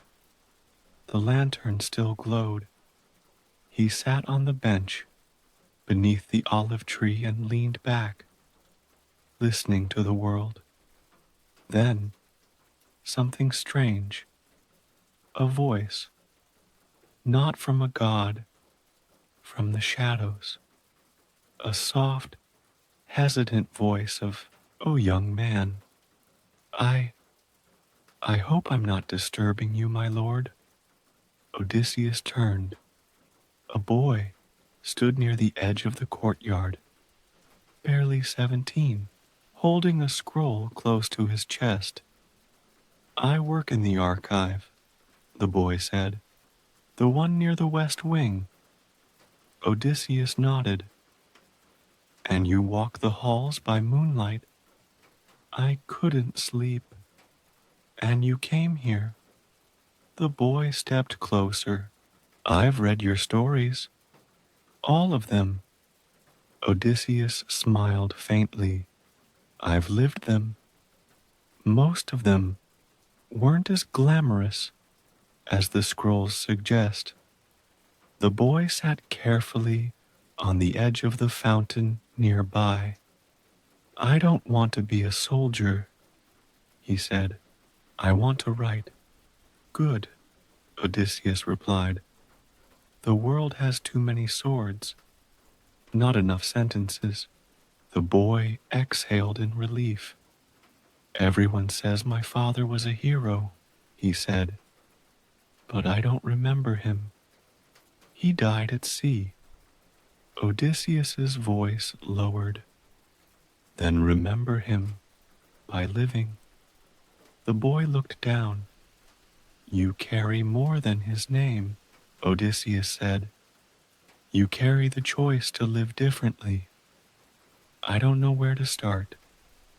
Start with listening and write what you hear. Truth comes through ears before it reaches the page. The boy nodded. He stood slowly, bowed, and turned to go. Before leaving, he said, "Thank you for the light." Odysseus sat for a while longer, watching the lantern. It wasn't grand, it wasn't heroic, but somehow it had become one of the most meaningful parts of his life. The days passed. Each evening, someone lit the lantern now. Not always Odysseus. Sometimes a servant. Sometimes a child. Once, Penelope herself. No one was told to. They just did. Because sometimes the simplest things remind us that we are still seen, and light, once shared, stays. The rains returned softly that week, sweeping across Ithaca like long-forgotten lullabies. They didn't flood the fields or knock loose the fig trees. No, these rains were gentler, the kind that brought moss back to stone and loosened the dust from the corners of the old palace walls. Odysseus stood beneath the colonnade as it fell, watching the drops strike the marble steps and trickle down through the garden path. His cloak was draped over one shoulder, and his hands were behind his back, fingers lightly pressed together. Inside, the hall was quiet, the fire low. Penelope was sewing by the window, humming something old. He didn't move for a long while. He had been king in many forms, crowned by war, by triumph, by survival. But now, he was crowned by quiet. There was no throne in his heart, only soil and salt, stone and memory. Later that day, a gathering formed in the great hall. It was not planned. A shepherd had brought news from the hills. A sick animal and a new child born on the same night. Another man spoke of the road being cleared near the west fields. A fisherman shared a tale of strange stars he'd seen while sailing home in the dark. And as they spoke, more people arrived. Some brought bread, others wine. Someone began tuning a lyre, and still, no one called it a festival. It simply became one. Odysseus sat by the hearth, the carved olive tree just behind him. Children sat on the steps. Women wove baskets of late seasons, herbs. Men played dice in the corner and laughed without restraint. It was loud in the way peace often is, unafraid to fill the space. At one point, someone raised a cup. "To the king," they shouted. The room turned to him. Odysseus smiled. "To the people," he said instead. The room echoed with warmth. "To the people." After the gathering quieted, and most had gone home, he remained by the hearth. a few embers still flickered. The air smelled of cinnamon and oak smoke. He closed his eyes, and he saw Troy again. Not the flames, not the horse, the people, their eyes, the ones who had stayed behind while he boarded the ship. He saw the faces of his crew, laughing, shouting, weeping, some names long gone, others carved forever in his bones. He saw Athena, silent in the mist. He saw Calypso's island, with its stillness like a sigh. He saw Polyphemus, and the sea boiling beneath Poseidon's hand. He saw Telemachus as a boy, crawling beneath tables. Then again, full grown, standing in Zakynthos, speaking of scrolls and futures. And he saw Penelope, always, the thread that had never unraveled. The next morning, he walked through the village with a basket of bread under one arm. He handed it out himself. No servants, no ceremony. He sat with an old sailor, missing an eye, and played a game of bones. He helped a woman sweep the leaves from her doorstep. He kissed the forehead of a baby wrapped in linen and held him a little too long.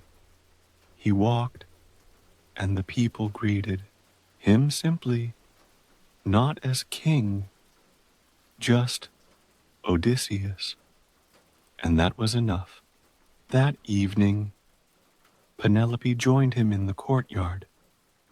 She brought 2 mugs of warm cider and sat beside him beneath the olive tree. They watched the lantern flicker in the growing dark. They love you more now than they ever did after Troy, she said. I'm no hero to them anymore, he replied. Just a neighbor. She smiled. That's why they love you. He looked up at the sky. There was a time when I thought the only thing that made me worth remembering was how far I'd sailed. And now? Now I think it's how close I stayed. Penelope reached for his hand. You've ruled better in silence than most do in gold. I'm not sure I ever ruled at all. She leaned her head against his shoulder. Then maybe you finally became a king. He looked around.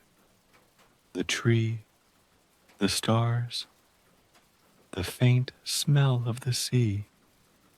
This place, he whispered, has crowned me 1,000 times without ever placing anything on my head. Penelope said nothing, but her fingers squeezed his gently, and in that moment, beneath the lantern's soft glow, beneath the oldest tree in Ithaca, the king wore a crown no eye could see, made not of iron or laurel, but of return, of remembrance, of peace. The night was still, the kind of still that made the stars seem louder, that made the wind hesitate before brushing against the stones, that wrapped the island of Ithaca in a silence so deep it felt like memory itself had curled up beside it. Odysseus stood at the edge of the palace terrace, overlooking the sea. It was late. Everyone was asleep, even Penelope, who had sat beside him until her eyes began to close and her breath slowed into rhythm. He had helped her inside, kissed her forehead, and now he remained, not because he couldn't sleep, but because he simply didn't want to miss this. The final watch, the last vigil of a king who no longer ruled by decree, but by presence. He leaned against the low wall and gazed out across the dark water. The moon traced a silver path across the surface, and the breeze carried with it the faintest scent of salt and thyme. He thought of all the nights he had stood watch before, on ships, in tents, in ruins, on shores that weren't home. And now, here he was, watching not for danger, but just to witness peace. He listened, not for monsters, not for mutiny, just for the sound of his land breathing. Somewhere in the distance, a dog barked once, then settled. The soft hoot of an owl echoed from the hills, and beneath it all, the gentle shushing of waves. He exhaled slowly. The body remembered things the mind forgot. His shoulders carried echoes of armor, his hands the grip of oars, his feet the burn of sand from foreign coasts. But here they remembered warmth, bread, soil, soft linens, the shape of Penelope's hand in his. That's what remained. That's what stayed. He thought of Telemachus. A letter had arrived just days ago. The school was nearly complete. The first students had gathered. They came from 3 islands. One of them, Telemachus had written proudly, was a girl who spoke 4 languages and had never seen war. Odysseus had smiled at that line. He had read it 3 times. He didn't reply immediately. He let the letter rest beneath the olive tree for 2 days before writing back. A tradition now. Let the land speak to the paper. He had written, I do not know what wisdom looks like in books. I only know what it feels like in the wind. Let your school teach both, and you will have built something stronger than ships. I miss your voice in this courtyard. When you return, bring stories. I will still be listening. The lantern was still lit. It hung from the same branch, slightly rusted now, but glowing like it always had. Someone, he wasn't sure who, had refilled it with oil earlier that evening. The light swayed gently in the breeze, its reflection dancing across the polished stones below. It had become a kind of heartbeat for the palace, a light that had no name, no role, no godly origin. But it had stayed. So had Odysseus. That was enough. He moved slowly to the stone bench and sat, the lantern's warmth washing over him. He leaned back, closed his eyes.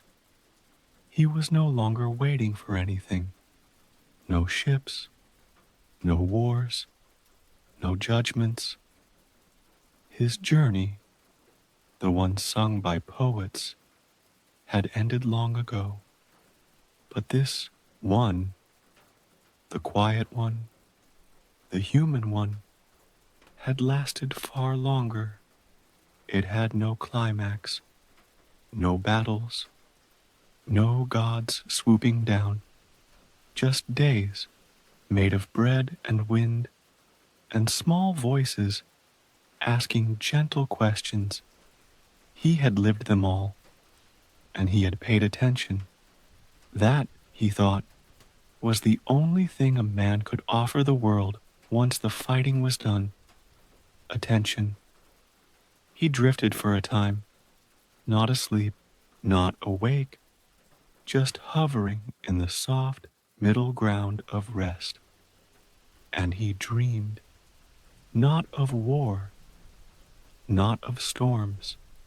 He dreamed of the olive tree in spring, of Penelope's hands smoothing sheets, of Telemachus walking through fields he'd never seen before, but somehow knowing every step. He dreamed of the voices of his crew, not crying, not shouting, just laughing around a fire. He dreamed of Ithaca, not as a place, but as a feeling. Sometime later, perhaps minutes, perhaps hours, he opened his eyes. The stars were still there. The lantern still burned. And as the wind passed gently through the courtyard, Odysseus smiled. It was his final watch. Not because the end had come, but because everything he had waited for was already here. He closed his eyes again, and this time he didn't open them. The next morning, Penelope found him seated on the bench, his face serene, the dawn sunlight warming his features like a farewell kiss. She did not cry. She sat beside him, held his hand, and whispered something only the olive tree could hear. A servant lit the lantern again, not out of ritual, but out of love. And the people of Ithaca came, not to mourn a king of war, but to honor a man who had finally, fully returned. Not all legends end in battle. Some end in light, and Odysseus left a lantern burning. End of the Odyssey, Sleep series.